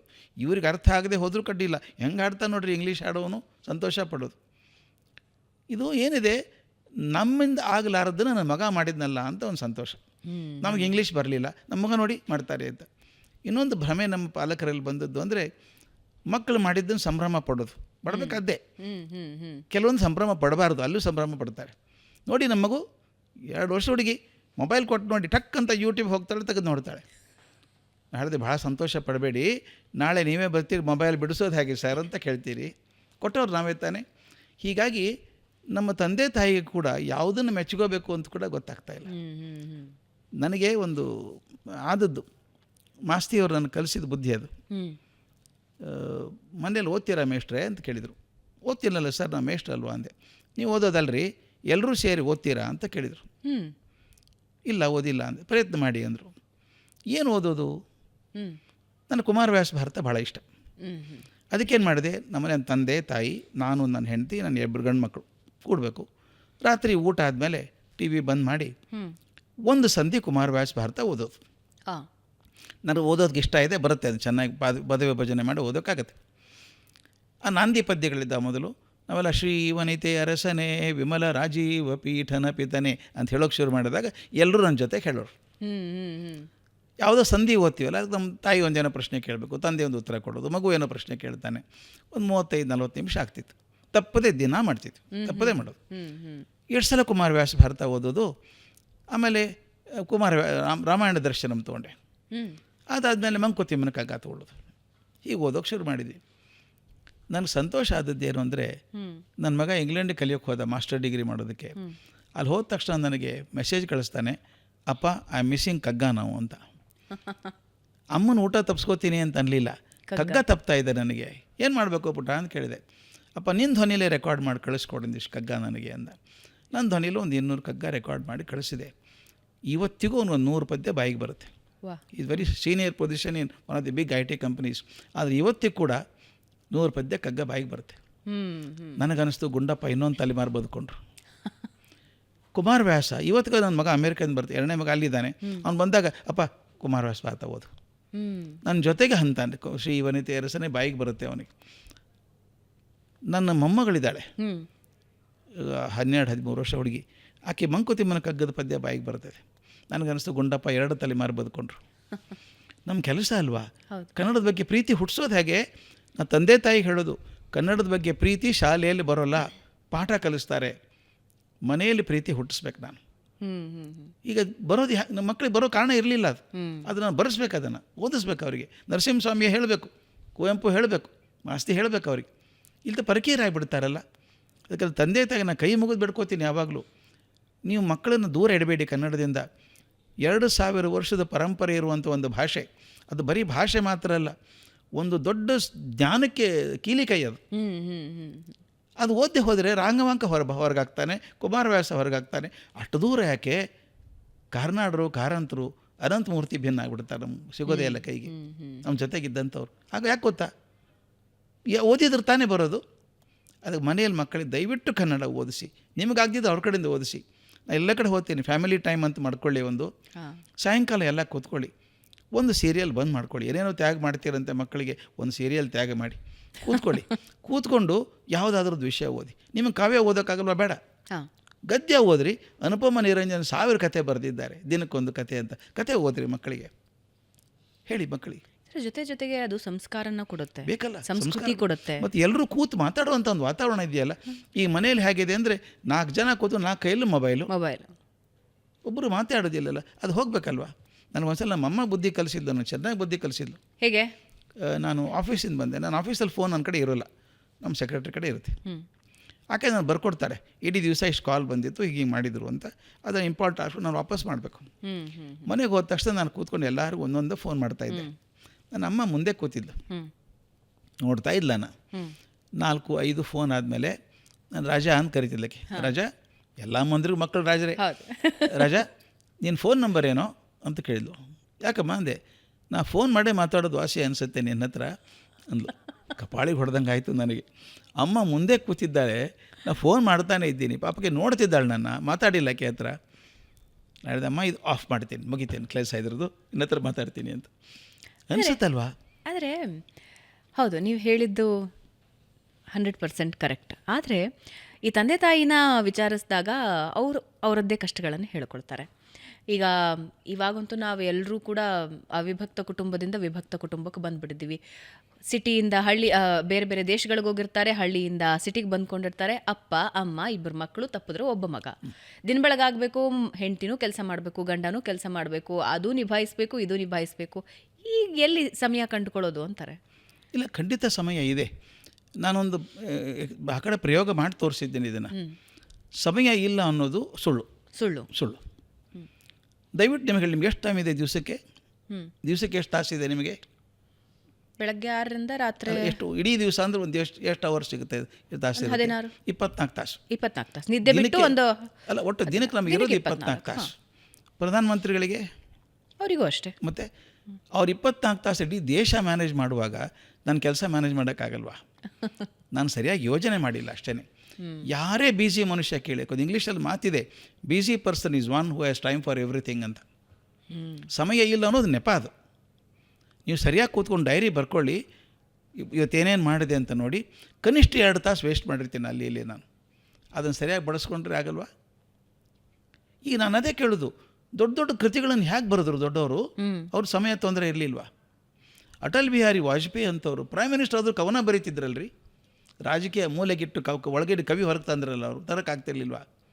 ಎಷ್ಟೊಂದು ಸಾಧನೆ ಮಾಡ್ತಾರಲ್ಲ. ನೊಬೆಲ್ ಪ್ರೈಸ್ ವಿನ್ನರ್ಸ್ ಇದ್ದಾರೆ, ಹಗಲು ರಾತ್ರಿ ಕೆಲಸ ಮಾಡ್ತಾರಲ್ಲ. ಅವ್ರಿಗೆ ಯಾಕೆ ಸಮಯದ ಕೊರತೆ ಆಯಿತು? ಅಬ್ರಹಾಂ ಲಿಂಕನ್ ರಾಷ್ಟ್ರಪತಿ ಆದರೂ ಕೂಡ ತನ್ನ ಮಕ್ಕಳ ಹತ್ರ ಕೂತ್ಕೊಂಡು ಮಾತಾಡೋದು ಬಿಡಲಿಲ್ಲ. ಅಂದರೆ ನಾನು ಹೇಳೋದು, ಸಮಯ ಇಲ್ಲ ಅನ್ನೋದು ನೆಪ. ಅದು ನೆಪ. ನಿಜವಾಗ್ಲೂ ಮನಸ್ಸು ಮಾಡಬೇಕು. ಇನ್ನೊಂದು, ಮಕ್ಕಳಿಗೋಸ್ಕರ ಸಮಯ ಇಲ್ಲ ಅಂದರೆ ನಾನು ಎಂದೂ ಪಾಲಕರನ್ನು ಕ್ಷಮಿಸೋದಿಲ್ಲ. ಅಲ್ಲ, ಅವ್ರೇನು ಹೇಳ್ತಾರೆ, ಮಕ್ಕಳು ಕೆಲಸ ಮಾಡ್ತಾನೆ ಸಮಯ ಹೊರಟೋಗುತ್ತೆ ಅಂತ. ಆಗಲ್ಲ. ಯಾಕೆ ಹೇಳ್ತೀನಿ ಕೇಳಿ. ನಿಮಗೆ ಕಾರ್ ಇದೆ, ಬಂಗ್ಲೆ ಇದೆ, ಎಲ್ಲ ನಿಮ್ಮ ಅಸೆಟ್ಸ್ ಆಯಿತು, ಪ್ರಾಪರ್ಟಿ ಆಯಿತು. ನಿಮ್ಮ ಎಲ್ಲ ಪ್ರಾಪರ್ಟಿಗಿಂತ ಅತ್ಯಂತ ಮುಖ್ಯವಾದ ಪ್ರಾಪರ್ಟಿ ನಿಮ್ಮ ಮಗು. ಹೌದು. ಅದಕ್ಕಿಂತ ದೊಡ್ಡದು ಯಾವುದೂ ಇಲ್ಲ ನಿಮಗೆ. ಅದಕ್ಕೆ ಟೈಮ್ ಇಲ್ಲ ಅಂದರೆ ಹೇಗೆ? ನೀವು ಯಾರನ್ನೇ ಕೇಳಿ ನೋಡಿ, ಮಾಡೋದೆಲ್ಲ ಅವ್ರಿಗೆ ಅಲ್ವಾ ಸರ್, ಮಾಡೋದೆಲ್ಲ ಅವ್ರಿಗೆ ಅಲ್ವಾ ಅಂತೀರಿ. ಅವ್ರಿಗೋಸ್ಕರ ಟೈಮ್ ಕೊಡೋಕ್ಕಾಗಲ್ಲ ಒಂದು ತಾಸು. ಟೈಮ್ ಮಾಡ್ಕೋಬೇಕು ನಾನು. Maybe you have to burn your midnight candle at some time, but give time to children. ಒಂದು ಅರ್ಧ ಗಂಟೆ ಕೂತ್ಕೊಳ್ಳಿ. ಆ ಮಕ್ಕಳು ಏನೋ ಹೇಳಬೇಕು ಅಂತಾವೆ, ಅಪ್ಪ ಅಮ್ಮ ಅಂತ ಓಡಿ ಬರ್ತಾವೆ. ಮಾತಾಡಬೇಕಲ್ಲ ಪ್ರೀತಿಯಿಂದ, ಕೂತು ಮಾತಾಡಿಸಿ. ಮತ್ತು ಇನ್ನೊಂದು ಹೇಳ್ತೀನಿ, ನಮ್ಮ ಬದುಕು ಕೂಡ ಬರೀ ಸಂಪರ್ಕ ಆಗ್ತಾಯಿದೆ, ಸಂಬಂಧಗಳಾಗ್ತಾ ಇಲ್ಲ. ಹೇಗೆ? ಈಗ ನೀವು ಒಂದು ಟೆಲಿವಿಷನ್ ತೊಗೊಂಡ್ರೆ ಮತ್ತು ಒಂದು ಏನೋ ಕಾಸ್ಟ್ಲಿ ಇಕ್ವಿಪ್ಮೆಂಟ್ ತೊಗೊಂಡ್ರೆ ಒಂದು ಟೋಲ್ ನಂಬರ್ ಕೊಡ್ತಾರೆ ನಿಮಗೆ. ಏನಾದರೂ ಕೆಟ್ಟರೆ ನಂಬರಿಗೆ ಫೋನ್ ಮಾಡಿ ಅಂತ ಕೊಡ್ತಾರೆ. ನೀವು ಫೋನ್ ಮಾಡ್ತೀರಿ, ಅಷ್ಟೇ ಅಗ್ದಿ ನಿರ್ವಿಕಾರವಾಗಿ ಆಯಿತು ಕಂಪ್ಲೇಂಟ್ ಬಂದಿದೆ 48 ತಾಸಲ್ಲಿ ರಿಪೇರ್ ಮಾಡ್ತಾರೆ ಅಂತ. ನಿರ್ಭಾವಕವಾಗಿ ಅದು ಸಂಪರ್ಕ, ಕಾಂಟ್ಯಾಕ್ಟ್ ನಂಬರ್ ಅಷ್ಟೇ. ನಮ್ಮ ಬದುಕು ಹಾಗೆ ಆಗ್ತಾ ಇಲ್ವಾ? ಈಗ ಅಣ್ಣ ತಮ್ಮ ಒಂದೇ ಊರಲ್ಲಿದ್ದಾರೆ. ಏನು ಅಣ್ಣ ಸಿಕ್ಕಿದ್ದೇನೋ? ಸಿಕ್ಕಿಲ್ಲಪ್ಪ, ಅಣ್ಣ ಸಿಕ್ಕಿಲ್ಲ. ಫೋನ್ ಮಾಡಿದ್ದ ಒಂದು 3 ತಿಂಗಳ ಹಿಂದೆ, ಹೋಗಿಲ್ಲ ನಾನು, ಅವನಿಗಾಗಿಲ್ಲ. ಸಂಪರ್ಕ ಅಲ್ವಾ ಇದು? ಸಂಬಂಧ ಎಲ್ಲ ಆಯಿತು. ಅದಕ್ಕೆ ನಾನು ಯಾವಾಗಲೂ ಹೇಳ್ತೀನಿ, ಒಂದು ಆರ್ಟಿಕಲ್ ಬರೆದಿದ್ದೆ ಇದ್ರ ಮೇಲೆ. ನಾನು ಮನೆಗೆ ಹೋಗ್ತೀವಿ, ಭಾಳ ಬ್ಯುಸಿ ಮನುಷ್ಯ ಆಯಿತಾ. ಅಮ್ಮ ಮಲ್ಕೊಂಡು ಲೇಟಾಗಿ ಹೋಗಿದ್ದಾನೆ ಮನೆಗೆ. ಅಮ್ಮ ಮಲ್ಕೊಂಡಿದ್ದಾರೆ. ಹೆಂಡ್ತೀರಿ ಕೇಳ್ತಾನೆ, ಅಮ್ಮ ಔಷಧಿ ತೊಗೊಂಡ್ರೆ, ಊಟ ಮಾಡಿದ್ರೆ? ಹೆಂಡ್ತಿ ಸೆಕ್ರೆಟ್ರಿ ನೋಡಿ ಎಲ್ಲ ಹೇಳಬೇಕಲ್ಲ. ಅದು ಇದು ಯಾಕೆ ಹಂಗೆ ಮಾಡಿ? ಬಿಡು, ಹೋಗು ಅಮ್ಮನ ಹತ್ರ ಹೋಗು. ನಿನ್ನ ಅಧಿಕಾರ, ನಿನ್ನ ಅಂತಸ್ತು, ಕಾರು, ಬಂಗ್ಲೆ ಎಲ್ಲ ಬಿಡು. ಅಮ್ಮನಿಗಿಂತ ಮುಖ್ಯವಾದದ್ದು ಯಾವುದೂ ಇಲ್ಲ. ಹೋಗಿ ಆಕೆ ಕಾಟ್ ಮೇಲೆ ಕೂತ್ಕೋ, ಕೈ ಹಿಡ್ಕೊ. ಅಮ್ಮ ಹೇಗಿದೆಯಮ್ಮ? ಚೆನ್ನಾಗಿದೆಯಾ? ಮೈಕೈ ನೋವಾಯ್ತಾ ಇದೆಯಾ? ನಾಳೆ ಹೋಗೋಣ ಡಾಕ್ಟರ್ ಕಡೆ ಅಂತ ಕೇಳು. ನಿಮ್ಮ ಬಾಲ್ಯದ ನೆನಪು ತೊಗೊಂಬ. ಬಾಲ್ಯದಲ್ಲಿ ಹೇಗಿತ್ತಲ್ಲಮ್ಮ, ಹೇಗೆ ಬೆಳೆಸಿದೆ ನಮ್ಮ ನೀನು ಅದು ನೆನೆಸ್ಕೊಳ್ಳಿ. ಆಗ ದಣದಂಥ ವೃದ್ಧ ಕಣ್ಣುಗಳಲ್ಲಿ ನೀರಿನ ಪಸೆ ಕಾಣಿಸುತ್ತೆ, ನಿಮ್ಮ ಕಣ್ಣಲ್ಲೂ ನೀರು ಬರುತ್ತೆ. ಅದು ಸಂಬಂಧ, ಸಂಪರ್ಕ. ಆಮೇಲೆ ಯಾವ ವ್ಯಕ್ತಿ ಮಗ ಆತನ ದಣಿವು ಕಳೆದು ಹೋಗುತ್ತೆ. ಹೌದು, ಮಾಡಬೇಕಲ್ಲ, ಸಂಬಂಧ ಆಗಬೇಕಲ್ವ. ಅದು ಬಿಡಿ, ಗಂಡ ಹೆಂಡತಿ ಕೂತು ಎಷ್ಟು ಸಲ ಮಾತಾಡಿದ್ದೀವಿ. ಬರೇ ಬಂದ ತಕ್ಷಣ ಅದಾಯ್ತಾ ಇದಾಯ್ತಾ ಕೂಗಾಡೋದಾಯ್ತು. ಟಿ ವಿ ಬಂದ್ ಮಾಡಿ ಕೈ ಹಿಡ್ಕೊಂಡು ಕೂತ್ಕೊಳ್ಳಿ ಇಬ್ಬರು. ಮದುವೆ ಆಗಿ 25 ವರ್ಷ ಆಯ್ತಲ್ಲ, ಹೇಗೆ ಬದುಕಿದ್ವಲ್ಲ. ಬೆಂಕಿಯಲ್ಲಿ ಹಾದು ಬಂದ್ವಿ, ಸಂತೋಷದ ಗಳಿಗೆಗಳನ್ನು ಕಂಡ್ವಿ. Thank you for being what you are. You have been my partner for so long ಅಂತ ಕೈ ಹಿಡ್ಕೊಳ್ಳಿ. ಇಬ್ಬರು ಕಣ್ಣು ಹಸಿ ಆಗುತ್ತೆ, ಅದು ಸಂಬಂಧ ಗಟ್ಟಿ ಮಾಡುತ್ತೆ. ಅದಕ್ಕೆ ಟೈಮೇ ಇಲ್ಲ ಅಂದರೆ ಹೇಗೆ? ಟೈಮೇ ಇಲ್ಲ. ಯಾಕೆ ಸಂಬಂಧಗಳು ಮುರಿದು ಬೀಳ್ತಾ ಇದ್ದಾವೆ ಅಂದರೆ ಸಂವಹನ ಕಮ್ಮಿ ಆಗಿದೆ, ಮಾತಿನ ನಡುವೆ ಕಮ್ಮಿ ಆಗಿದೆ. ನಮ್ಮದು ಕೇವಲ ಸಂಪರ್ಕ ಆಗಬೇಕು, ಸಂಪರ್ಕ ಆಗಿದೆ. ಈ ಮಕ್ಕಳು ಗಮನಿಸ್ತಾರೆ ಅದನ್ನು ಮನೆಯಲ್ಲಿ, ಅಪ್ಪ ಅಮ್ಮನ ಸಂಬಂಧಗಳನ್ನು ಗಮನಿಸ್ತಾರೆ. ಅದು ಎಲ್ಲಿ ಸರಿ ಇರುತ್ತೋ ಮಕ್ಕಳು ಭದ್ರವಾಗಿ ಬೆಳೀತಾರೆ. ಮಕ್ಕಳಿಗೆ ಅಶ್ಯೂರೆನ್ಸ್ ಅದು. ಮಕ್ಕಳಿಗೆ ಇಬ್ಬರೂ ಬೇಕು, ತಾಯಿನೂ ಬೇಕು, ತಂದೆನೂ ಬೇಕು. ಆ ಸಪೋರ್ಟ್ ಸಿಸ್ಟಮ್ ಬೇಕಲ್ಲ. ಅದನ್ನು ಕೊಡೋದಕ್ಕಾಗ್ದಿಲ್ಲ, ಟೈಮ್ ಇಲ್ಲ ಅಂತಾರಲ್ಲ. ಎಷ್ಟೇ ಟೈಮ್ ಬ್ಯುಸಿ ಇರಲಿ, ನೀವು ಎಷ್ಟೇ ಬ್ಯುಸಿ ಇರಲಿ, you can make time, you must make time. ನೀವು ಶಿಕ್ಷಣ ಕೊಡೋದಕ್ಕೂ ಸಂಸ್ಕಾರ ಕೊಡೋದಕ್ಕೂ ಅಜಗಜಾಂತರ ವ್ಯತ್ಯಾಸ ಇದೆ. ಶಿಕ್ಷಣ ಪುಸ್ತಕಗಳಲ್ಲಿರೋದನ್ನು ಓದು, ಅದನ್ನು ತಿಳ್ಕೊ, ಎಕ್ಸಾಮ್ ಬರೀ, ಮಾರ್ಕ್ಸ್ ತೊಗೊಂಬ. ಸಂಸ್ಕಾರ ಕೊಡೋದು ಬಹಳ ಮುಖ್ಯ. ಇತ್ತೀಚಿನ ವರ್ಷಗಳಲ್ಲಿ ಸರ್ ಸಂಸ್ಕಾರ ಕೊಡೋದನ್ನು ಜನ ಮರೀತಿದ್ದಾರೆ ಅಂತ ಅನ್ಸುತ್ತೆ. ಹಾಗಂತ ಎರಡೂ ಕಡೆ ಇದೆ. ಅಂದರೆ ಬಹಳ ಸಂಸ್ಕಾರ ಕೊಡ್ತಾ ಇರುವಂತಹ ಬಹಳ ಸುಸಂಸ್ಕೃತ ಕುಟುಂಬಗಳನ್ನು ನಾವು ನೋಡ್ತಾ ಇದ್ದೀವಿ. ಅಲ್ಲಿ ಅವರು ತುಂಬ ದೊಡ್ಡ ಮನೆಯವರು, ಕೆಳ ಮನೆಯವರು ಯಾವುದು ಅಲ್ಲಿ ವ್ಯತ್ಯಾಸಕ್ಕೆ ಬರೋದಿಲ್ಲ. ಆಯಾ ವ್ಯಕ್ತಿ ಮೇಲೆ ಹೋಗುತ್ತೆ, ಆಯಾ ತಂದೆ ತಾಯಿ ಮೇಲೆ ಹೋಗುತ್ತೆ. ಆದರೆ ಕೆಲವೊಂದು ಕಡೆ ಇದು ಯಾಂತ್ರಿಕವಾಗ್ಬಿಟ್ಟಿದೆ ಬದುಕು. ಮಗ ಎಕ್ಸಾಮ್ ಹೋದ್ನಾ, ಸ್ಕೂಲಿಗೆ ಹೋದ್ನಾ, ಸಾಕ್ಸ್ ಬಂತ, ಶೂ ಬಂತ, ಯೂನಿಫಾರ್ಮ್ ಬಂತ, ಅವ್ನು ನಿದ್ದೆ ಮಾಡ್ತಿದ್ದಾನ, ಇವತ್ತು ಆಟ ಆಡೋದನ್ನ, ಪ್ರೈಸ್ ಗೆದ್ನ, ಇಲ್ಲಿಗೆ ನಿಂತು ಹೋಗುತ್ತೆ. ಸಂಸ್ಕಾರ ಎಷ್ಟು ಮುಖ್ಯ ಮಕ್ಕಳಿಗೆ? ಸಂಸ್ಕಾರನೇ ಶಿಕ್ಷಣ ನನ್ನ ಪ್ರಕಾರ. ನಮ್ಮ DVG ಭಾಳ ಚಂದ ಹೇಳ್ತಾರೆ. 3 ಪದಗಳಿದ್ದಾವೆ ಕನ್ನಡದಲ್ಲಿ, ಸಂಸ್ಕೃತದಲ್ಲಿ, ಬಹಳಷ್ಟು ಭಾರತೀಯ ಭಾಷೆಗಳಲ್ಲಿ 3 ಪದ ಇದ್ದಾವೆ. ಪ್ರಕೃತಿ, ವಿಕೃತಿ, ಸಂಸ್ಕೃತಿ ಅಂತ 3 ಪದ. ಪ್ರಕೃತಿ ಅಂದರೆ ನಿಸರ್ಗ, ತಾನೇ ತಾನಾಗಿರೋದು ಪ್ರಕೃತಿ. ಒಂದು ಕಲ್ಲು ಬಿದ್ದಿದೆ ಊರ ಹೊರಗೆ, ದೊಡ್ಡ ಬಂಡೆ, ಶತಮಾನಗಳಿಂದ ಬಿದ್ದಿದೆ ಅದು, ಪ್ರಕೃತಿ ಅದು. ಯಾವನೋ ಒಬ್ಬ ಶಿಲ್ಪಿ ನೋಡಿದ, ಇಷ್ಟು ಒಳ್ಳೆ ಕಲ್ಲಲ್ಲ ಇದು, ಹಾಗೆ ಬಿಟ್ಟಿದ್ದಾರಲ್ಲ ಇದನ್ನು. ಅವನಿಗೆ ಶಿಲ್ಪಶಾಸ್ತ್ರ ಗೊತ್ತಿದೆ, ತಾಳ್ಮೆ ಇದೆ, 2 ವರ್ಷ ನಿಂತ್ಕೊಂಡು ಒಳ್ಳೆ ವಿಗ್ರಹ ಮಾಡ್ತಾನೆ. ವಿಗ್ರಹ ಚೆಂದ ಆಗ್ಬಿಡುತ್ತೆ. ಅದನ್ನು ಪ್ರತಿಷ್ಠಾಪನೆ ಮಾಡ್ತಾರೆ ದೇವಸ್ಥಾನದಲ್ಲಿ. ಅದು ಸಂಸ್ಕೃತಿ ಆಯಿತು. ಪ್ರಕೃತಿಯಾಗಿದ್ದಂಥ ಕಲ್ಲು ಸಂಸ್ಕೃತಿ ಆದಂಥ ವಿಗ್ರಹ ಆಯಿತು. ತನ್ನಷ್ಟು ತಾನೇ ಆಗಲಿಲ್ಲ ಅದು. ಹೌದು. ಪ್ರಕೃತಿ ಮೇಲೆ ಜ್ಞಾನ ಇರೋನು ಸಮಯ ತಾಳ್ಮೆ ಹಾಕಿದಾಗ ಮಾತ್ರ ಅದು ಪ್ರಕೃತಿ ಆಗುತ್ತೆ. ಯಾವನೋ ಅದನ್ನು ನೋಡಿ ಒಡೆದು ಚೂರು ಮಾಡಿ ರಸ್ತೆ ಜಲ್ಲಿ ಹಾಕಿಬಿಟ್ರೆ ವಿಗ್ರಹ ಆಗಬಹುದಾಗಿದ್ದಂಥದ್ದು ಒಂದು ಜಲ್ಲಿ ಚೂರು ಆಯ್ತಲ್ಲ, ಅದು ವಿಕೃತಿ. ಇನ್ನು ಮಕ್ಕಳು ಹುಟ್ಟಿದಾಗಲೇ ಪ್ರಕೃತಿ. ಎಷ್ಟು ಚೆಂದ ಹೇಳ್ತಾರೆ ಗುಂಡಪ್ಪನವರು ಅದನ್ನು. ಹತ್ತಿ ಪ್ರಕೃತಿ, ಬಟ್ಟೆ ಸಂಸ್ಕೃತಿ, ಕೂದಲು ಪ್ರಕೃತಿ, ಹೇರ್ ಸ್ಟೈಲ್ ಸಂಸ್ಕೃತಿ, ಎಲ್ರಿಗೂ ಕೈ ಇದೆ, ಬೆರಳಿದ್ದಾವೆ, ಪ್ರಕೃತಿ. ಚಿತ್ರಕಲೆ ಸಂಸ್ಕೃತಿ, ಎಲ್ರಿಗೂ ಕಾಲಿದೆ, ಪ್ರಕೃತಿ. ನೃತ್ಯ ಸಂಸ್ಕೃತಿ, ಗಂಟ್ಲಿದೆ ಎಲ್ಲರಿಗೂ, ಆದರೆ ಹಾಡು ಸಂಸ್ಕೃತಿ. ಅಂದರೆ ತನ್ನಷ್ಟಕ್ಕೆ ತಾನೇ ಸಂಸ್ಕೃತಿ ಆಗೋದಿಲ್ಲ. ಅದು ಪ್ರಕೃತಿ ಮೇಲೆ ಜ್ಞಾನ ತಾಳ್ಮೆ ಪರಿಶ್ರಮ ಹಾಕಿದಾಗ ಮಾತ್ರ ಸಂಸ್ಕೃತಿ ಆಗುವಂಥದ್ದು. ಯಾಕೆ ಇದನ್ನು ಹೇಳಿದೆ ಅಂದರೆ, ಆಗ ತಾನೇ ಹುಟ್ಟಿದಂಥ ಮಗು ಪ್ರಕೃತಿ. ಅಳೋದು ಬಿಟ್ಟರೆ ಇನ್ನೇನೂ ಬರಲ್ಲ ಪಾಪ ಅದಕ್ಕೆ. ಆದರೆ ಮುಂದೆ ಬೆಳೆದಾಗ ಅಮ್ಮ ಅಪ್ಪ ಮನೆ ಪರಿವಾರ ಸುತ್ತಮುತ್ತಲ ವಾತಾವರಣ ಶಾಲೆ ಕಾಲೇಜು ಯೂನಿವರ್ಸಿಟಿ ಸಮಾಜ ಪಡ್ಕೊಂಡು 30 ವರ್ಷಕ್ಕೊಂದು ಸುಸಂಸ್ಕೃತ ವ್ಯಕ್ತಿ ಅಂತಾಗತ್ತೆ. ಯಾವ್ಯಾವ ಸಂಸ್ಕಾರಗಳಿದ್ದ ಆ ಮನುಷ್ಯ ಸುಸಂಸ್ಕೃತ ಅಂತ ಅನಿಸ್ಕೊಂಡು ಆ ಸಂಸ್ಕಾರಗಳ ಹೆಸರೇ ಶಿಕ್ಷಣ. ನಮ್ಮ ಭಾರತೀಯ ಪರಂಪರೆ ಶಿಕ್ಷಣ ಬೇರೆ ಅಲ್ಲ, ಸಂಸ್ಕಾರ ಬೇರೆ ಅಲ್ಲ. ಎಲ್ಲಿ ಸರಿಯಾದ ಸಂಸ್ಕಾರ ಸಿಕ್ಕರೆ ಅದು ಶಿಕ್ಷಣ, ಸಿಗದೆ ಹೋದರೆ ಶಿಕ್ಷಣ ಅಲ್ಲ ಅದು. ಅಂದರೆ ಶಿಕ್ಷಣವನ್ನು ಸಂಸ್ಕಾರದಿಂದ ಬೇರ್ಪಡಿಸಬಾರ್ದು. ಶಿಕ್ಷಣದ ಅವಿಭಾಜ್ಯ ಅಂಗ ಅಲ್ಲ. ನಾನು ಹೇಳೋದು ಶಿಕ್ಷಣದ ಮೂಲ ಉದ್ದೇಶವೇ ಸಂಸ್ಕಾರ. ಯಾವ ಮನುಷ್ಯ ಸಂಸ್ಕಾರ ಸಿಗದೆ ಹೋದರೆ ರೋಗ ಆಗ್ಬಿಡ್ತಾನವನು, ದೇಶದ್ರೋಹಿ ಆಗ್ತಾನೆ, ಭ್ರಷ್ಟ ಆಗ್ತಾನೆ. ಯಾಕಂದರೆ ಅವನಿಗೆ ತನ್ನ ದುಡ್ಡು ಸಿಕ್ಕರೆ ಸಾಕು, ಇದು ಬೇಕಾಗಿಲ್ಲ. ಯಾವ ಮೌಲ್ಯಗಳನ್ನು ಕಲಿಸುತ್ತೋ ಅದು ಸಂಸ್ಕಾರ. ಅದು ಮುಖ್ಯ ಶಿಕ್ಷಣದ ಉದ್ದೇಶ ಆಗಬೇಕು. ಇದಾಗಬೇಕಾದದ್ದು ನಿಜ. ಯಾಕೆ ಆಗ್ತಾಯಿಲ್ಲ? ಯಾಕೆ ಆಗ್ತಾಯಿಲ್ಲ ಅಂದರೆ ಒಂದು ಮಾತಿದೆ, ಭಾಳ ಚಂದದ ಮಾತು, ನನ್ನ ಥೀಸಿಸ್ ಅದು. ಮನುಷ್ಯ ಅನ್ನೋಂಥ ಪ್ರಾಣಿ ಭೂಮಿ ಮೇಲೆ ಹುಟ್ಟಿ ಬಂದಾಗಿನಿಂದ ಆಯಾ ಕಾಲಕ್ಕೆ ಕಣ್ಣು ಮುಂದೆ ಒಂದು ಮಾದರಿ ಬರುತ್ತೆ. ಒಂದೊಂದು ಕಾಲಘಟ್ಟದಲ್ಲಿ ಒಂದು ಕಣ್ಣು ಮುಂದೆ ಮಾದರಿ ಬರುತ್ತೆ. ಆಗ ಬದುಕಿದವರು ಎಲ್ಲರೂ ಹಾಗೆ ಬದುಕೋಕೆ ಶುರು ಮಾಡ್ತಾರೆ, ಆ ಮಾದರಿ ಹಾಗೆ ಬದುಕೋಕೆ ಶುರು ಮಾಡ್ತಾರೆ. ಉದಾಹರಣೆಗೆ ವೇದ ಕಾಲದಲ್ಲಿ ಯಾರಿಗೆ ತುಂಬ ಮರ್ಯಾದೆ ಇತ್ತು? ಋಷಿಗಳಿಗೆ ಮರ್ಯಾದೆ ಇತ್ತು. ಋಷಿಗಳು ಯಾರೂ ಸಿಟಿಯಲ್ಲಿ ಇರಲಿಲ್ಲ, ಕಾಡಲ್ಲಿ ನದಿ ದಂಡೆ ಮೇಲೆ ಇರೋರು. ಆದರೆ ರಾಜರು ರಾಜಕುಮಾರರು ಅವ್ರ ಕಾಲ ಹತ್ರ ಹೋಗಿ ಕೂತ್ಕೊಂಡು ಕಲಿತಾಯಿದ್ರು. ಜ್ಞಾನ ಪ್ರಧಾನವಾದಂಥ ಸಮಾಜ. ದಶರಥನಂಥ ಚಕ್ರವರ್ತಿಗೆ ವಿಶ್ವಾಮಿತ್ರ ಹೋಗಿದ್ದೀನಿ, ಇಬ್ಬರು ಮಕ್ಕಳನ್ನು ಕಳಿಸು ಅಂದರೆ ಇಲ್ಲ ಅನ್ನೋ ಧೈರ್ಯ ಬರಲಿಲ್ಲಲ್ಲ. ಜ್ಞಾನ ಪ್ರಧಾನ ಸಮಾಜ. ಅವಾಗ ಎಲ್ಲರೂ ಜ್ಞಾನಿಗಳನ್ನು ಗೌರವ ಕೊಡ್ತಾಯಿದ್ರು. ಸ್ವಲ್ಪ ಮುಂದೆ ಬನ್ನಿ ಭಾರತದಲ್ಲಿ, ಮಹಾಭಾರತ ಕಾಲಕ್ಕೆ ಯಾರು ಹೀರೋಸ್? ಯಾರು Mahabharata heroes? Bhishma, Drona, Ashwatthama, Kripacharya, Karna, Duryodhana, Bhima, all warriors. ಹೌದು, ಎಲ್ಲ ಯೋಧರು. ಅದಕ್ಕೆ ಕಾಡಲ್ಲಿದ್ದಂಥ ಏಕಲವ್ಯ ಅರ್ಜುನನ ಮೀರಿಸಬೇಕು ಅನ್ನೇ ಹೊರತಾಗಿ ವೇದವ್ಯಾಸರನ್ನು ಮೀರಿಸ್ತೀನಿ ಅನ್ನಲಿಲ್ಲ. ವೇದವ್ಯಾಸರು ಬದುಕಿದ್ರು ಅವಾಗ. ಅಂದರೆ ಜ್ಞಾನ ಪ್ರಧಾನವಾದಂಥ ಸಮಾಜ ಬದಲಾಗಿ ಶೌರ್ಯ ಪ್ರಧಾನವಾದಂಥ ಸಮಾಜ. ಕಾಲಕ್ಕೆ ಮಾದರಿಗಳು ಚೇಂಜ್ ಆಗ್ತವೆ ಅಂತ ಹೇಳಿದ್ನಲ್ಲ. ಜ್ಞಾನ ಹೋಗಿ ಶೌರ್ಯ ಆಯಿತು. ಅಷ್ಟು ದೂರ ಬೇಡ. ಸ್ವಾತಂತ್ರ್ಯ ಪೂರ್ವದಲ್ಲಿ ನಮ್ಮ ಹೀರೋಗಳು ಯಾರು? ಎಲ್ಲರೂ ಗಾಂಧಿ, ಪಟೇಲ್, ಆಜಾದ್, ಭಗತ್ ಸಿಂಗ್, ಅವರೆಲ್ಲ ದೊಡ್ಡವರು, ರಾಷ್ಟ್ರಪ್ರೇಮಿಗಳು, ದೇಶ ಪ್ರೇಮಿಗಳು. ಅವರೆಲ್ಲ ನಮಗೆ ಮಾದರಿಯಾಗಿದ್ದರು. ದೇಶಕ್ಕೋಸ್ಕರ ತ್ಯಾಗ ಮಾಡಿ ಅಂದರೆ ಲಕ್ಷಾಂತರ ಜನ ತ್ಯಾಗ ಮಾಡಿ ಹೋದರು. ಸ್ವಾತಂತ್ರ್ಯ ಬಂದ ಮೇಲೆ ದುರ್ದೈವ ಅಂತ ಅನ್ನೋಕ್ಕೂ ಆಗಲ್ಲ, ಅದು ಒಬ್ಬ ಶ್ರೀಮಂತ ವ್ಯಕ್ತಿ ರೋಡ್ ಮಾಡಲಾಗಿದ್ದಾನೆ, ಈಗ ಮಾದರಿಯಾಗಿದ್ದಾನೆ. ಅವಾಗೇನಾಗತ್ತೆ ಹೇಳಿ, ನಾನು ಹೇಳಿದ್ದೆಲ್ಲ ಆ ಮಾದರಿ ಹಾಗೆ ಜನ ಬದುಕೋಕೆ ಶುರು ಮಾಡ್ತಾರೆ. ಎಲ್ಲರೂ ಎಷ್ಟು ಸಾಧ್ಯದಷ್ಟು ಬೇಗ ಶ್ರೀಮಂತರಾಗಬೇಕು, ಸಾಧ್ಯದಷ್ಟು ಜಾಸ್ತಿ ಕಳಿಸ್ಬೇಕು. ಕಡೆಯದು ಭಾಳ ಡೇಂಜರಸ್, ಹೇಗಾದರೂ ಗಳಿಸ್ಬೇಕು. ಈ ಕಡೆಯದು ಬಂತು ನೋಡಿ, ಹೇಗಾದರೂ ಗಳಿಸ್ಬೇಕು ಅನ್ನುವಾಗ ಮೌಲ್ಯಗಳ ಪತನ ಶುರು ಆಗೋದಲ್ಲೇ. ಅವ್ರು ಹಾಳಾಗಿ ಹೋಗಲ್ರಿ, ನಮ್ಮ ದುಡ್ಡು ಬಂದರೂ ಸಾಕು. ರಸ್ತೆ ಹಾಳಾಗೋದ್ರು ಅಡ್ಡಿಲ್ಲ, ನಮ್ಮ ಕಮಿಷನ್ ಬಂದರೂ ಸಾಕು. ಈ ಥರ ಬಂದಾಗ ಮೌಲ್ಯ ಹೋಗುತ್ತೆ ಅಲ್ಲೇ. ಹೇಗಾದರೂ ಶ್ರೀಮಂತ ಆಗಬೇಕು. ಆದರೆ ಒಂದು ಮಾತು, ನಾನು ತುಂಬ ಆಶಾವಾದಿ. ನಾನು ಹೀಗೆ ಇರುತ್ತಾ ಮುಂದೆ? ಇರೋಲ್ಲ. ಹೇಗೆ ಮಾದರಿಗಳು ಬದಲಾಗ್ತಾ ಬಂತೋ, ಜ್ಞಾನ ಪ್ರಧಾನ ಹೋಗಿ ಶೌರ್ಯ ಪ್ರಧಾನ ಆಗಿ ದೇಶ ಪ್ರೇಮ ಆಯಿತೋ, ಈಗ ಶ್ರೀಮಂತ ಅನ್ನೋ ಮಾದರಿ ಕೂಡ ಸ್ವಲ್ಪ ವರ್ಷಕ್ಕೆ ಹೋಗುತ್ತೆ. ನಾವು ಇರುವಾಗ ಆಗಲಿಕ್ಕಿಲ್ಲ, ಆಮೇಲೆ ಆಗುತ್ತೆ ಅದು. ಅದೇನು ಲಕ್ಷಣ ಏನು?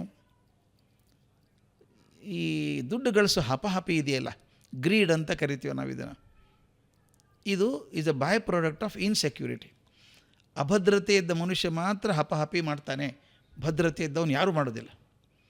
ಉದಾಹರಣೆಗೆ ಕ್ರಿಕೆಟರ್ ದುಡ್ಡು, ಸ್ಪಾನ್ಸರ್ ದುಡ್ಡು, ಆ ದುಡ್ಡು ಇಷ್ಟು ಕೋಟಿ ಬೇಕು, ಅಷ್ಟು ಕೋಟಿ ಬೇಕು, ಯಾಕಂತಾರೆ ಗೊತ್ತಾ? ನಾಳೆ ಕಾಲು ಮುರಿದ್ರೆ ಹೋಯ್ತಲ್ಲಪ್ಪ, ಬದ್ದಾಗ್ಬಿಡುತ್ತೆ. ಇರೋಷ್ಟು ದಿವಸ ಸರಿಯಾಗಿ ಮಾಡ್ಕೋಬೇಕು. ಸಿನಿಮಾ ಸ್ಟಾರ್ಸು ಹಾಗೇನೆ, ನಾನು 4 ಸಿನಿಮಾ ಫೇಲ್ ಆದರೆ ಯಾರೂ ತೊಗೊಳೋದಿಲ್ಲ, ಮುಂದೆ ಇದ್ದಾಗೆ ಚೆನ್ನಾಗಿ ಮಾಡ್ಕೊಂಡ್ಬಿಡ್ಬೇಕು ದುಡ್ಡು.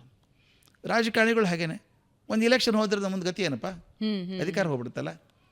ಯಾರಿಗೆ ಅಭದ್ರತೆ ಇದೆಯೋ ಅವರು ಮಾತ್ರ ದುಡ್ಡು ತೋರ್ಸೋಕೆ ಶುರು ಮಾಡ್ತಾರೆ. ಒಂದು ಉದಾಹರಣೆ, ನಿಮ್ಮ ಮನೆಯಲ್ಲಿ ಬ್ಯಾಕ್ಟೀರಿಯಾ ಫ್ರೀ ಕುಡಿಯೋ ನೀರು 24 ತಾಸು ನಲ್ಲಿಯಲ್ಲಿ ಬರ್ತಾಯಿದ್ರು, ಕಲ್ಪನೆ ಮಾಡೋಕ್ಕೆ ಅಂತಂದರೆ 24 ತಾಸು ಶುದ್ಧ ನೀರು ಬರ್ತದೆ.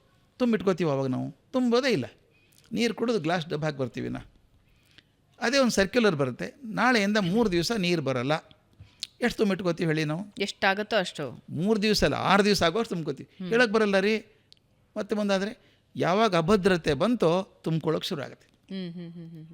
ಸೊ ದೇರ್ ಫಾರ್ ಯಾರು ಹಪಹಪಿ ಮಾಡ್ತಾರೋ, ದುಡ್ಡಿನ ಬೆನ್ನಿಂದ ಓಡ್ತಾ ಇದ್ದಾರೋ ಅವರೆಲ್ಲ ಅಭದ್ರತೆಯಿಂದ ನರಳುತ್ತಿರೋದು. ಇದು ಸಿಕ್ನೆಸ್, ಡಿಸೀಸ್ ಅದು. ಭದ್ರತೆ ಇರೋ ಯಾರೂ ಚಿಂತೆ ಇಲ್ಲ. ಯಾಕೆ ಚಿಂತೆ ಮಾಡ್ತಾನವನು?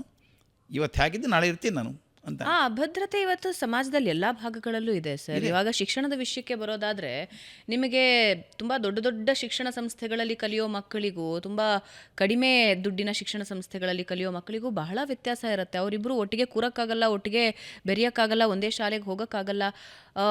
ಮೊದಲಾದರೆ ಈ ಜಾತಿ ಪದ್ಧತಿಯ ಮೂಲಕ ಎಲ್ಲರನ್ನೂ ವಿಭಜಿಸ್ತಾ ಇದ್ರು. ಆದರೆ ಇವತ್ತಿನ ಕಾಲಮಾನದಲ್ಲಿ ಸ್ಟೇಟಸ್ ಮೂಲಕ, ಅಂದರೆ ಎಕನಾಮಿಕ್ ಸ್ಟೇಟಸ್ ಮೂಲಕ ವಿಭಜಿಸ್ತಾ ಇದ್ದಾರೆ. ಅದು ಒಂದು ಅಭದ್ರತೆನೇ. ಅಭದ್ರತೆ ಅಂತಲ್ಲ, ಈ ಕೊರಗಿದೆ ಅವ್ರಿಗೆ. ನನಗಾಗಲಿಲ್ಲ, ಒಳ್ಳೆ ಶಾಲೆ ಸಿಕ್ಕಿಲ್ಲ ನನಗೆ. ಒಂದು ತಮಾಷೆ ನಾನು ಹತ್ತಿರದ ಬಳಗದಲ್ಲೇ ಹೇಳ್ತೀನಿ. ಹುಡುಗ ಅವನು IIMಗೆ ಹೋಗಲಿಲ್ಲ, ಬರೀ ಇಂಜಿನಿಯರ್ ಆಗಿ ಕೆಲಸಕ್ಕೆ ಸೇರಿಕೊಂಡ. ಬುದ್ಧಿವಂತ, ಅಸಾಧ್ಯ ಬುದ್ಧಿವಂತ. ಅವನು ತುಂಬ ಚೆನ್ನಾಗಿ ಎತ್ತರಕ್ಕೆ ಹೋಗ್ಬಿಟ್ಟ ಕಂಪನಿಯಲ್ಲಿ. ಅವನ ಕೈ ಕೆಳಗೆ ಸುಮಾರು 32 ಜನ MBAಗಳಿಗೆ ಕೆಲಸ ಮಾಡ್ತಾರೆ. ಎಲ್ಲ IIM ಹೋದವರೇ, ಎಲ್ಲರೂ ಬೇರೆ ದೇಶದಲ್ಲಿ ಮಾಡಿ ಬಂದವರೇ. ಇವು ನನಗೆ ಹೇಳ್ತಾ ಇದ್ದ, ನೋಡಿ ನನಗೆ ನಾನು MBA ಮಾಡಿಲ್ಲ, ಇವರೆಲ್ಲ ನಾನು ರಿಪೋರ್ಟ್ ಮಾಡ್ತಾರೆ. ಮೊದಲು ನನಗೆ ಹೊರಗಿತ್ತು ಅಂತ ಹುಡುಗ ಪ್ರಾಮಾಣಿಕವಾಗಿ ಹೇಳಿದ್ದು. ನನಗೆ ಹೊರಗಿತ್ತು, ಇವರೆಲ್ಲ IIT IIM ಅಲ್ಲಿ ಓದೋರು, ನಾನು ಓದಿಲ್ಲ. ಅದು ನನಗೆ ಅರ್ಥ ಆಯಿತು, ನಿಮ್ಮ ಇನ್ಸ್ಟಿಟ್ಯೂಷನ್ ಹೆಸರು ಮುಖ್ಯ ಅಲ್ಲ, ಏನು ಕಲ್ತಿದ್ದೀರಿ ಮುಖ್ಯ. ನಾನು IIM ಅಹಮದಾಬಾದ್ ಅಂದ ತಕ್ಷಣ ದೊಡ್ಡವರಾಗಲ್ಲ ನೀವು. But still it works sir. ಸಮಾಜದಲ್ಲಿ IIM ಅಹಮದಾಬಾದ್ ಅಂತ ಹೇಳಿದ್ರೆ ಅದಕ್ಕೆ ದೊಡ್ಡ ಹೆಸರಿದೆ. ಆಗುತ್ತೆ. ಆದರೆ ಮುಂದೆ ಲೈಫಲ್ಲಿ ಭಾಳ ದಿವಸ ನೋಡಿ, ಮುಂದೆ ಜಾಬ್ ಚೇಂಜ್ ಓವರ್ ನೋಡ್ತಾ ಹೋಗಿ ನೀವು. ನಿಮ್ಮ ಕೊನೆಗೆ ಕಂಪ್ನಿಯವ್ರು ಯಾಕೆ ಮಾಡ್ತಾರೆ? ಅವರು ಟ್ಯಾಗ್ ಬೇಕಾಗಿಲ್ಲ ಅವರಿಗೆ, ನಿಮ್ಮ ಪರ್ಫಾರ್ಮೆನ್ಸ್ ಬೇಕು. ಪರ್ಫಾರ್ಮೆನ್ಸ್ ಇದ್ದರೆ IIM ಅಹಮದಾಬಾದ್ ಓಕೆ. ಪರ್ಫಾರ್ಮೆನ್ಸ್ ಇಲ್ಲದೆ ಹೋದರೆ ಬರೀ ಬೋರ್ಡ್ ಹಿಡ್ಕೊಂಡು ಅಡ್ಡಾಡೋಕ್ಕಾಗಲ್ಲ ನಿಮಗೆ. You can be successful. ನಾನು ಎಷ್ಟೋ ಜನ ನೋಡಿದ್ದೇನೆ, ದೊಡ್ಡ ದೊಡ್ಡ ಸಂಸ್ಥೆಗಳು ಓದ್ದವರು ಎತ್ತರಕ್ಕೆ ಹೋಗಲೇ ಇಲ್ಲ, ನಿಂತ್ಕೊಂಡ್ಬಿಟ್ರು. ಯಾಕಂದರೆ ಒಳಗಡೆ ಶಕ್ತಿ ಇಲ್ಲಲ್ಲ. ಈ ಬ್ಯಾಟ್ರಿ ಎಷ್ಟೇ ಪಾಲಿಷ್ ಮಾಡಿದ್ರೆ ಒಳಗಡೆ ಸೆಲ್ ಇಲ್ಲ ಅಂದರೆ ಏನಾಗುತ್ತೆ? ಆದರೆ ಕೆಲವು ಹುಡುಗರು ಸಣ್ಣ ಸಣ್ಣ ಸಂಸ್ಥೆಯಲ್ಲಿ ಓದ್ದವರು, ನಾನು ಅದೇ ಹೇಳೋದು, ಕಲಾಂ ಎಂದೂ IITಗೆ ಹೋಗಲೇ ಇಲ್ಲ. KR ನಾರಾಯಣನ್ ಹೋಗಲಿಲ್ಲ ದೊಡ್ಡ ದೊಡ್ಡ ಸಂಸ್ಥೆಗಳಿಗೆ. ಮನಮೋಹನ್ ಸಿಂಗ್ ದೊಡ್ಡ ಸಂಸ್ಥೆಗೆ ಹೋಗಿ ನಂತರ ಹೋದರು. ಕಲ್ತದ್ದೆಲ್ಲ ಪಂಜಾಬದ ಹಳ್ಳಿಯಲ್ಲಿ ಕಲ್ತದ್ದು. ಅವ್ರಿಗೆ ಹೆಂಗೆ ಬಂತು ಸರ್? ಅವೆಲ್ಲ ಉದಾಹರಣೆಗಳು, ಬೆರಳಿಕೆಯ ಉದಾಹರಣೆಗಳು. ನೀವು ಆರಂಭದಲ್ಲೇ ಒಂದು ಉದಾಹರಣೆ ಕೊಟ್ರಿ. 4.5 ಕೋಟಿಯ ಸಂಬಳ ಇದ್ದವನು ನೇಣಿಗೆ ಶರಣಾಗ್ಬಿಟ್ಟ. ಯಾಕೆಂದರೆ ತನ್ನ ಸಹೋದ್ಯೋಗಿ ಹೋಗಿತ್ತು, ತಂದು ಹೋಗಬಹುದು ಅನ್ನೋ ಭಯದಲ್ಲಿ ಅಂತ. ಇವತ್ತಿನ ಎಜುಕೇಷನ್ ಸಿಸ್ಟಮ್ ಹೇಗಿದೆ ಮತ್ತು ಯಾರು ನಾವು ವಿದ್ಯಾರ್ಥಿಗಳನ್ನು ಹೊರಗೆ ತರ್ತಾ ಇದ್ದೀವಲ್ಲ, ಅವರೆಲ್ಲರೂ ಇದೇ ಸರ್ಕಲಲ್ಲಿ ಸುತ್ತಾ ಇರೋರು. SSLC ಫೇಲ್ ಆದರೆ ನಾನು ಸೂಸೈಡ್ ಮಾಡ್ಕೊಳ್ತೀನಿ ಅಂತ ಹೇಳ್ತಾರೆ. ಜಾಬ್ ಕಳ್ಕೊಳ್ಳಿದ್ರೆ ಸೂಸೈಡ್ ಮಾಡ್ಕೊಳ್ತೀವಿ ಅಂತ ಹೇಳ್ತಾರೆ. ಜಾಬ್ ಸಿಗಲಿಲ್ಲ ಅಂದರೆ ಸೂಸೈಡ್. ನನಗೆ ಒಂದೊಂದು ಸಲ ಅನ್ಸೋಕ್ಕೆ ಶುರು ಆಗುತ್ತೆ, ಭಯ ಆಗೋಕ್ಕೆ ಶುರು ಆಗುತ್ತೆ, ಇಡೀ ಸಮಾಜನೇ ಡಿಪ್ರೆಷನಲ್ಲಿ ಮುಳುಗೋಗಿದೆಯಾ ಅಂತ. ಅಲ್ಲ, ಅದಕ್ಕೆ ಕಾರಣ ಇಷ್ಟೇ, ನಾವು ಅನ್ನೆಸೆಸರಿ ಎಂಫಸಿಸ್ ಕೊಟ್ಟಿದ್ದೀವಿ. ಈಗ ನಮ್ಮ ಪೇರೆಂಟ್ಸ್ ಹೇಳ್ತಾರೆ, ನೋಡೋ SSLC ಎಕ್ಸಾಮಿನೇಷನು 80 ತೊಗೋಬೇಕು, 90 ತೊಗೋಬೇಕು. ಎಷ್ಟು ಅಪೇಕ್ಷೆಗಳು ಒಂದು ತಲೆ ಮೇಲೆ ಇದೆ ಅಂದರೆ, ಆಗದೆ ಹೋದರೆ ಏನಪ್ಪ ಇಷ್ಟು ಬಂದು ನಿರಾಶೆ ಮಾಡ್ತೀನಿ ಅಂತ. ನಮ್ಮ ಮಕ್ಕಳಿಗೆ ಹೇಳಬೇಕು ನಾವು, ನೋಡಪ್ಪ ನೀನು ಫೇಲ್ ಆಗೋದೊಂದು ಪರೀಕ್ಷೆಯಲ್ಲಿ, ಜೀವನದಲ್ಲಲ್ಲ. ಜೀವನದಲ್ಲಿ 100 ಪರೀಕ್ಷೆ ಬರುತ್ತೆ, 1000 ಪರೀಕ್ಷೆ ಬರುತ್ತೆ. ಅದು ಹೇಳೋರು ಇಲ್ಲಲ್ಲ. ಈಗ ಅಪ್ಪ ಅಮ್ಮಂದು ತಪ್ಪಲ್ಲ.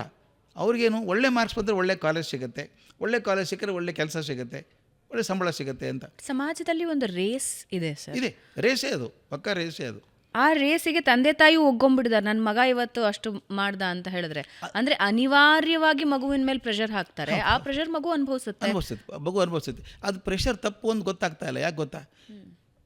ಅನ್ವಿಲ್ಲಿಂಗ್ ಇಂಜಿನಿಯರ್ ಆಗೋದಕ್ಕಿಂತ ವಿಲ್ಲಿಂಗ್ ಆರ್ಟಿಸ್ಟ್ ಆಗೋದು ಒಳ್ಳೇದಲ್ವಾ? ಈಗ ನಾವು ನೋಡಿದ್ದೀವಿ ಎಷ್ಟೋ ಕಲಾವಿದರಿದ್ದಾರೆ, ದೊಡ್ಡ ದೊಡ್ಡ ಇಂಜಿನಿಯರ್ಗಿಂತ ಕೋಟಿಗಟ್ಟಲೆ ಗಳಿಸ್ತಾರೆ. ಇವತ್ತು ನಾವು ಹೇಳುವಂಥ ಕ್ರಿಕೆಟ್ ಆಟಗಾರರು ದೊಡ್ಡ ದೊಡ್ಡವ್ರು ಯಾರನ್ನ ಐಕಾನಿಕ್ ಅಂತೀವೋ ಅವ್ರು ಯಾರೂ ಡಿಗ್ರಿ ಮಾಡಿದವರಲ್ಲ. ಆದರೆ ಅವ್ರು ಗಳಿಸೋದು 1000 ಜನ IT ಇಂಜಿನಿಯರ್ಸ್ ಗಳಿಸ್ಬಿಟ್ಟು ಒಬ್ಬರೇ ಗಳಿಸ್ತಾರೆ. ಗಳಿಸೋದಷ್ಟೇ ಅಲ್ಲ, ಪ್ರಸಿದ್ಧರಾಗಿದ್ದಾರೆ, ಜನಕ್ಕೆ ಗೊತ್ತಿದೆ ಅವ್ರು ಯಾರು ಅಂಥೇಳಿ. ಅಂದರೆ ನಾನು ಒಂದೇ ಪ್ರಶ್ನೆ ಕೇಳೋದು, ನಮ್ಮಲ್ಲಿ ಭ್ರಮೆಗಳನ್ನು ಹೆಂಗೆ ಸೃಷ್ಟಿ ಮಾಡಿದ್ದೀವಿ ಅಂದರೆ, ಬಿಸ್ಮಿಲ್ಲಾ ಖಾನ್ ಅವ್ರಿಗೆ ಎಷ್ಟು ಮಾರ್ಕ್ಸ್ ಬಂದಿತ್ತು SSLC ಗಣಿತಲ್ಲಿ? ಯಾರೂ ಕೇಳಲ್ಲ. ಶಹನಾಯಿ ಒಂದು ಸಾಕಲ್ಲ. ಶಹನಾಯಿ ಅಂತ ಪ್ರಚಾರವಾದಂಥ ಮಾಧ್ಯಮ ಅಲ್ಲ ಮೊದಲದು. ಬರೀ ಮದುವೆಯಲ್ಲಿ ಸಂಭ್ರಮಗಳಲ್ಲಿ ವಾಲ್ಗ ಓದಿಸೋದು ಅಂತಿದ್ವಿ. ಅಂಥ ಉಪಕರಣ ಇಟ್ಟುಕೊಂಡು ಜಗತ್ ಪ್ರಸಿದ್ಧ ಮಾಡಿ ಭಾರತ ರತ್ನ ಆಗಲಿಲ್ವಾ? ಅವ್ರಿಗೆ ಕೊರಗೆ ಬರಲೇ ಇಲ್ಲ ಕೊನೆವರೆಗೂ. ಅವ್ರು ಕಂಡಿದ್ದೇನೆ ನಾನು, ಕೊರಗೆ ಬರಲಿಲ್ಲ ಅವರಿಗೆ. ಆನಂತರ ನಮ್ಮ ಲತಾ ಮಂಗೇಶ್ಕರ್ ಅವರಿಗೆ ಹಾಡೋದು ಬಿಟ್ಟರೆ ಇನ್ನೇನು ಬರ್ತಿತ್ತೋ ಗೊತ್ತಿಲ್ಲ, ಹಾಡು ಒಂದೇ ಸಾಕು, ಭಾರತ ರತ್ನ ಆಗಲಿಲ್ವಾ? ತೆಂಡೂಲ್ಕರ್ ಕ್ರಿಕೆಟ್ ಒಂದೇ ಸಾಕಾಯ್ತಲ್ಲ. ಅಂದರೆ ನಾನು ಮಕ್ಕಳಿಗೆ ಹೇಳೋದು ಇದೇನೆ, ಎಲ್ಲ ಮಾಡಲಿಕ್ಕೆ ಹೋಗಬೇಡಿ, ನಿಮ್ಮ ಹೃದಯ ಯಾವ ಕಡೆ ಇದೆಯೋ ನೋಡ್ಕೊಳ್ಳಿ, ಯಾವುದೇ ನಿಮ್ಗೆ ಆಸಕ್ತಿ ಇದೆಯೋ ನೋಡಿ, ಆಸಕ್ತಿ ಕ್ಷೇತ್ರದಲ್ಲಿ ಮುಂದುವರೆದ್ರೆ ಯಶಸ್ಸು ಗ್ಯಾರಂಟಿ ಸಿಗುತ್ತೆ.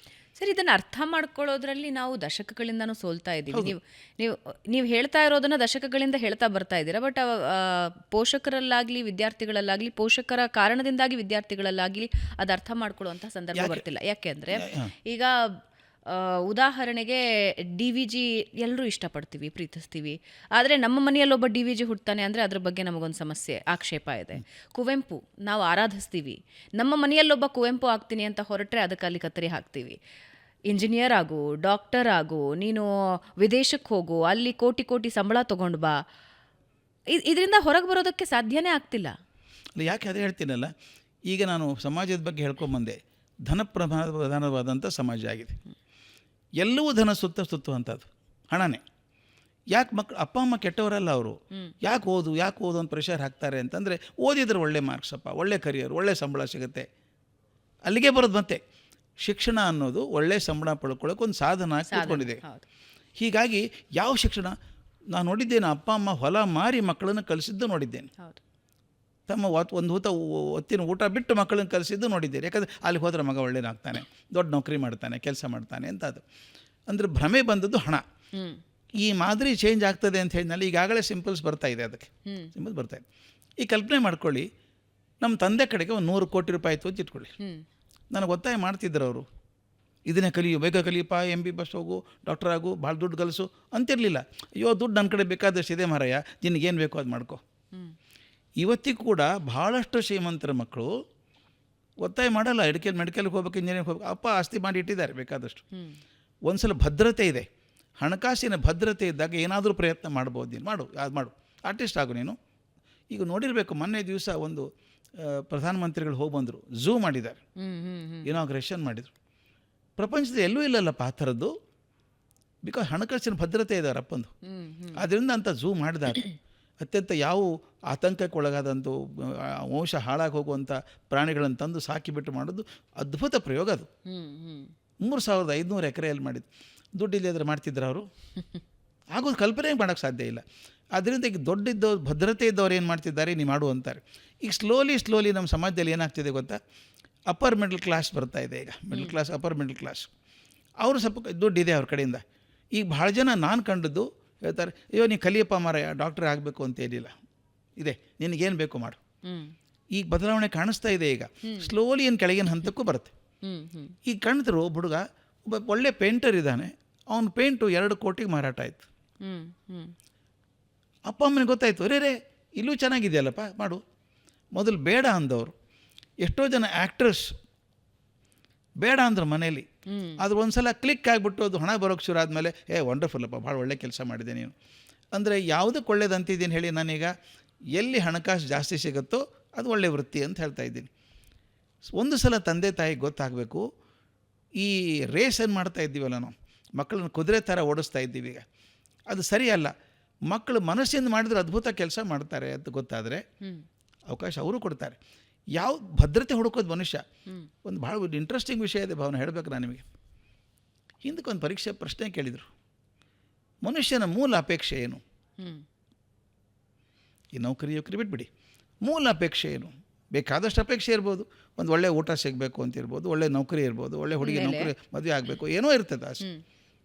ಈ ಎಲ್ಲಕ್ಕಿಂತ ಮುಖ್ಯವಾದದ್ದು ಎರಡೇ ಆಸೆ ಅಂತ ಹೇಳ್ತಾರೆ ಮನುಷ್ಯಶಾಸ್ತ್ರಜ್ಞರು. ಎರಡೇ ಆಸೆ. ಒಂದು ಶಾಶ್ವತವಾಗಿ ಸಾಯಬಾರ್ದು, ಯಾವ ಅಜರಾಮರಾಗಿರಬೇಕು, ಬದುಕಬೇಕು. ಎರಡನೇದು ಸಂತೋಷವಾಗಿರಬೇಕು. ಓಕೆ, ಎರಡರಲ್ಲಿ ಯಾವುದು ಮುಖ್ಯ? ಸಂತೋಷವಾಗಿರೋದು. ಹಾಂ, ಡಾಕ್ಟರ್ ಹೇಳ್ತಾರೆ ನೀನು ಸಾಯಬಾರ್ದಲ್ಲಪ್ಪ, ನೀನು ಸಾಯಲ್ಲ, ಉಳಿಸ್ಕೋತೀವಿ ನಾವು, ವೆಜಿಟೇಬಲಾಗಿ ಹಾಗೆ ಇರು, ಎಲ್ಲ ಹಾಕಿಡ್ತೀವಿ, ಮಲ್ಕೊಂಡಿರ್ತೀವಿ, ಹೇಳೋಕ್ಕಾಗಲ್ಲ, ಮಲ್ಕೊಳ್ಳೋಕ್ಕಾಗಲ್ಲ, 100 ವರ್ಷ ಇರ್ಬೋದು ನೀನು ಅಂತಾರೆ. ಬದುಕಾದು ಸಾಕ್ಬಿಡಿ ಅಂತ ಅವನು. ಅಂದರೆ ಶಾಶ್ವತವಾಗಿರೋದಕ್ಕಿಂತ ಮುಖ್ಯವಾಗಿರೋದು ಸಂತೋಷವಾಗಿರೋದು. ಈ ಮನುಷ್ಯ ಸಂತೋಷವಾಗಿರೋದಕ್ಕೆ ಏನೇನು ಬೇಕು ಎಲ್ಲ ಮಾಡ್ಕೊಂಡ. ಈಗ ದುಡ್ಡಿನಿಂದ ಸಂತೋಷ ಸಿಗ್ತದೆ ಅಂತ ಒಂದು ಭ್ರಮೆ ಬಂದಿದೆ. ಓ ಬಿಗ್ ಕಾರ್, ನೀವು ನೋಡಿದ್ರೆ ಅಡ್ವರ್ಟೈಸ್ಮೆಂಟ್ ನೋಡಬೇಕು, ಆ ಮಗು ಕಡೆ ಹೇಳಿಸ್ತಾರೆ my father has a big car ಅಂತ. ಅಂದರೆ ಬಿಗ್ ಕಾರ್ ಸ್ಟೇಟಸ್ ಸಿಂಬಲ್. ನನ್ನ ಮಗ ಸಣ್ಣ ಕಾರ್ಕಿಂತ ದೊಡ್ಡ ಕಾರ್ ಒಳ್ಳೇದು. ಇದೆಲ್ಲ ಹಾಕಿದ್ವಲ್ಲ ನಾವು, ಎಲ್ಲ ಹಣದ ಮೂಲಕ ಬರಬೇಕು ಅಂತಿದೆಯಲ್ಲ. ಇದಲ್ಲದೆ ಬರೋದು ಇದೆಯಲ್ಲ, ಅವಕಾಶಗಳು ಬೇರೆ ಇದೆಯಲ್ಲ, ನಿಧಾನಕ್ಕೆ ಸಿಗೋಕ್ಕೆ ಶುರು ಆಗುತ್ತೆ. ಈಗ ನಾನು ಆ ರೇಸಿಗೆ ಹೋಗಬೇಕಾಗಿಲ್ಲ. ನಮ್ಮ ಹುಡುಗ ಒಬ್ಬ ಪರಿಚಯದವನು ಮರ್ಚೆಂಟ್ ನೇವಿಗೆ ಹೋದ. ಓಕೆ, ಅವನು ಗಳಿಸಿದಷ್ಟು ಯಾವ ಇಂಜಿನಿಯರ್ ಗಳಿಸೋಕೆ ಸಾಧ್ಯ ಇಲ್ಲ. ಅವ್ನು ದಡ್ಡ ಅಂತ ಬ್ರ್ಯಾಂಡ್ ಮಾಡಿದ್ವಿ ನಾವು. ಅವ್ನು ದಡ್ಡ ಅಲ್ಲ ಅವನು. ಒಂದು ತಮಾಷೆ ಹೇಳ್ಬಿಡ್ತೀನಿ ಪ್ರಸಂಗ. ನಾನು ಸ್ಕೂಲಲ್ಲಿದ್ದಾಗ, ಒಂದು ಇಂಟರ್ನ್ಯಾಷನಲ್ ಸ್ಕೂಲ್, ನಾನು ಅದು ಪ್ರಿನ್ಸಿಪಲ್ ಡೈರೆಕ್ಟರ್ ಆಗಿದ್ದೆ. ಒಬ್ಬರು ಗಂಡ ಹೆಂಡತಿ ಹುಡುಗಿನ ಕರ್ಕೊಂಬಂದರು ಅಡ್ಮಿಷನ್ಗೆ, 6ನೇ ಕ್ಲಾಸಿಗೆ. ಮುಸ್ಲಿಂ ಸಂಪ್ರದಾಯದ ಹುಡುಗಿ, ತುಂಬ ಎತ್ತರ ಚಂದದ ಹುಡುಗಿ. 6ನೇ ಅಡ್ಮಿಷನೆಲ್ಲ ಮುಗಿದಿತ್ತು. ನನ್ನ ಕಡೆ ಅಪ್ಪ ಅಮ್ಮ ಮಗು ಕೂತಿದ್ರು. ಆ ಹುಡುಗಿನ ಕೇಳಿದೆ, ಏನಮ್ಮ ನಿನ್ನ ಹೆಸರು ಅಂತ ಕೇಳಿದೆ. ಆಕೆ ಏನೋ ಹೇಳಿದ್ರು ನನಗೆ ಗೊತ್ತಾಗಲಿಲ್ಲ. ಇನ್ನೊಮ್ಮೆ ಹೇಳು ಅಂದೆ, ಮತ್ತು ಹೇಳಿದ್ರು ಗೊತ್ತಾಗಲಿಲ್ಲ. ಯಾಕೋ ನಾನು ಕಿವಿನೇ ಕೆಟ್ಟು ಹೋಗಿದೆ ಅಂದ್ಕೊಂಡು ಅಮ್ಮ ಕೇಳಿದೆ, ಏನಕ್ಕೆ ಹೆಸರು ಹೇಳಿಲ್ಲ ಅಂದ್ಲು. ಆಕೆ ಗಂಡನಿಗೆ ಕಣ್ಣು ಸನ್ನೆ ಮಾಡಿದರು. ಗಂಡ ಆಕೆನ ಕರ್ಕೊಂಡು ಹೊರಗೆ ಹೋದ್ರು ಹುಡುಗಿನ. ಇದೇನಪ್ಪ ತಮಾಷೆ ಇದು ಅಂದೆ. ಅಮ್ಮ ಅಳೋಕೆ ಶುರು ಮಾಡಿದರು. ಏನು ಅಂತ ಕೇಳಿದೆ. ಸರ್ ಭಾಳ ಕಷ್ಟ ಇದೆ ಸರ್, ನಾನು ಪ್ರೆಗ್ನೆನ್ಸಿಯಲ್ಲೇ ಭಾಳ ತೊಂದರೆ ಆಗಿತ್ತು ಈ ಹುಡುಗಿ ಇದ್ದಾಗ. ಆಮೇಲೆ ಡೆಲಿವರಿ ಟೈಮಲ್ಲಿ ಕಾಂಪ್ಲಿಕೇಟ್ ಆಗಿ ಫೋರ್ಸೆಪ್ ಡೆಲಿವರಿ ಮಾಡಿದರು. ಈಗ ಅದು ಏನಾಯಿತೋ ಗೊತ್ತಿಲ್ಲ, ಮಗುಂದೆಲ್ಲ ಮೈಲ್ ಸ್ಟೋನ್ಸ್ ನಿಧಾನ ಇದ್ದಾವೆ ಸರ್. ಎಲ್ಲ ಮಕ್ಕಳು 11 ತಿಂಗಳು 12 ನಡೆಯೋಕ್ಕೆ ಶುರು ಮಾಡಿದರೆ, ಈಕೆ 3 ವರ್ಷಕ್ಕೆ ಅಂಬೆಗಾಲು ಇಡೋಕ್ಕೆ ಶುರು ಮಾಡಿದ್ಲು. ಮಾತು ಸರಿಯಾಗಿ ಬರೋಲ್ಲ. ಅಲ್ಲಿ ಹತ್ತಿರದಲ್ಲಿ ಪರಿಚಯದವರು ಶಾಲೆಗೆ ಹಾಕಿದ್ವಿ. ಗುರುತಿನವರು ಅಂತ ಪಾಸ್ ಮಾಡ್ತಾ ಬಂದರು. 5ನೇ ಕ್ಲಾಸ್ ಆಯಿತು. ಈಗ ಎಲ್ಲರೂ ಆಕೆಯನ್ನು ಬುದ್ಧಿಮಾಂದ್ಯ ಹುಡುಗಿ ಅಂತ ಬ್ರ್ಯಾಂಡ್ ಮಾಡಿಬಿಟ್ಟಿದ್ದಾರೆ. ಅದು ಬೇಡ ಸರ್, ನಿಮ್ಮ ಬಗ್ಗೆ ತುಂಬ ಕೇಳಿದ್ದೆ ನಾನು. ನಿಮ್ಮ ಮಕ್ಕಳಂಗೆ ಪ್ರೀತಿ ಮಾಡ್ತೀರಿ ಅಂತ ನಿಮ್ಮ ಮುಡಿಯಲ್ಲಿ ಹಾಕೋಕೆ ಬಂದಿದ್ದೇನೆ ನಾನು. ಏನು ಮಾಡ್ತೀನಿ ನೋಡಿ ನಿಮ್ಮ ಮಗಳು ಇವತ್ತಿಂದ ಅಂದರು. ಆಯ್ತಮ್ಮ ಮಾಡ್ಕೋತೀವಿ ಬಿಡು ಅಂತ. ನಾನು ದಿನಾಲು ಆ ಹುಡುಗಿ ಜೊತೆಗೆ ಬೆಳಿಗ್ಗೆ ನಾನು ಜಾಗಿಂಗ್ ಹೋಗ್ಬೇಕು ಆಕೆ ಜೊತೆಗೆ. ಇನ್ನೊಬ್ಬ ಹುಡುಗ ಇದ್ದ, ಅವನು ಹಾಗೆ. ಅವ್ರು ಯಾರು ಕಷ್ಟ ಆಯಿತು ಅವ್ರ ಜೊತೆಗೆ ನಾನು ಇರೋದು, ಅವ್ರ ಜೊತೆ ವಾಕಿಂಗ್ ಹೋಗೋದು, ಮಾತಾಡೋದು ಮಾಡ್ತಿದ್ದು. ನನಗೆ ಅರ್ಥ ಆಯ್ತು, ಈ ಹುಡುಗಿ ಬರೆಯೋಕ್ಕಾಗಲ್ಲ ಆಕೆಗೆ. ಗಣಿತ ಸೈನ್ಸ್ ಅಂತೂ ಸಾಧ್ಯವೇ ಇಲ್ಲ ಮಾಡೋದಕ್ಕೆ, ಬರೆಯೋಕ್ಕಾಗಲ್ಲ ಆಕೆ. ಬುದ್ಧಿವಂತ ಹುಡುಗಿ, ಸೆನ್ಸಿಟಿವ್ ಗರ್ಲ್. ಏನು ಮಾಡೋದು? ಈಗೊಂದು NIOS ಅಂತಿದೆ, national institute of open schooling ಅಂತ, ಅಲ್ಲಿ ಹೋದೆ. ಏನಾರು ಮಾಡ್ಬೋದು ಅಂದರು. ಗಣಿತ ಸೈನ್ಸ್ ಬಿಟ್ಬಿಡಲಿ, ಆಕೆಗೊಂದು ಹೋಮ್ ಸೈನ್ಸು ಮತ್ತು ಇಂಟೀರಿಯರ್ ಡಿಸೈನ್ ಕೊಡ್ತೀವಿ ಮಾಡಲಿ. ಮಾಡಿಲ್ಲ. SSLC 10th pass ಆದ್ಲು. ಬಾಂಬೆಗೆ ವಾಪಸ್ ಹೋದ್ಲು. 10 ವರ್ಷ ಆ ಸಂಪರ್ಕ ತಪ್ಪೋಯ್ತು. ಅಂದರೆ ಫೋನ್ ಮಾಡ್ತಿದ್ಲಾಗಷ್ಟೇ. ಒಂದು ಸಲ ಅವ್ರ ಅಮ್ಮ ಫೋನ್ ಮಾಡಿದರು, ಸರ್ ಒಂದು ಒಳ್ಳೆ ಸಂತೋಷ ಸುದ್ದಿ, ಮಗುವನ್ನು ಮರ್ತಲೆ ಗೊತ್ತು ಮಾಡಿದ್ವಿ, ಮದುವೆ ಗೊತ್ತು ಮಾಡಿದ್ವಿ, ಬರಬೇಕು ಅಂತ. ಈ ಹುಡುಗಿ ಪಕ್ಕದಲ್ಲೇ ಇದ್ಲು ಅನ್ಸುತ್ತೆ. ಫೋನ್ ಕಿತ್ಕೊಂಡ್ಲ ಅಮ್ಮನ ಕಡೆಯಿಂದ. ನಾನು ರಿಕ್ವೆಸ್ಟ್ ಮಾಡ್ತಾ ಇಲ್ಲ, ನೀವು ಬರಲೇಬೇಕು, ಬರದೆ ಹೋದರೆ ನಾನು ಮದುವೆ ಆಗಲ್ಲ, because you are my father, you should come for the marriage. ಬರ್ತೀನಮ್ಮ ಅಂತ ಹೋದೆ. ಭರ್ಜರಿ ಮದುವೆ ಮಾಡಿದರು. ನನಗೆ ನೆನೆಸ್ಕೊಂಡ್ರೆ ಕಣ್ಣಲ್ಲಿ ನೀರು ಬರುತ್ತೆ ಭಾವನ. ಅದು ಮದುವೆ ಆದ ಹುಡುಗಿ ತನ್ನ ಗಂಡನ ಕರ್ಕೊಂಡು ನನ್ನ ಕಡೆ ಬರ್ತಾಳೆ. ಗಂಡ ಅಪ್ಪ ಅಮ್ಮ ಕರ್ಕೊಂಬರ್ತಾಳೆ. ಗಂಡನ ನಾನು ಪರಿಚಯ ಮಾಡ್ತಾಳೆ. ಹೇಗೆ ಮಾಡ್ತಾಳೆ? He is my father. ಅಪ್ಪನ ತೋರಿಸ್ತಾ, ಅಪ್ಪನ ತೋರಿಸಿ, is my biological father, my true father is sir. ನನಗೆ ಕಣ್ಣಲ್ಲಿ ನೀರು ಬಂದುಬಿಡ್ತು. ಕೇಳಿದೆ, ಏನು ಮಾಡ್ತೀವಿ ಪುಟ್ಟ ಈಗ, ಏನು ಮಾಡ್ತೀಮ್ಮ ನೀನೀಗ ಅಂತ ಕೇಳಿದೆ. ಮದುವೆ ಮಾಡಿಸ್ತೀನಿ ಸರ್ ಅಂದ್ಲು. ನಿನ್ನ ಮದುವೆ ಈಗ ಆಯ್ತಲ್ಲೇ ಅಂದೆ. ನನ್ನ ಮದುವೆ ಆಯಿತು, ಬಟ್ ಈಗ 5-6 ವರ್ಷದಿಂದ 5-6 ವರ್ಷದಿಂದ ಮದುವೆ ಮಾಡಿಸ್ತಾ ಇದ್ದೀನಿ, ಇವೆಂಟ್ ಮ್ಯಾನೇಜ್ಮೆಂಟ್ ಮಾಡ್ತೀನಿ.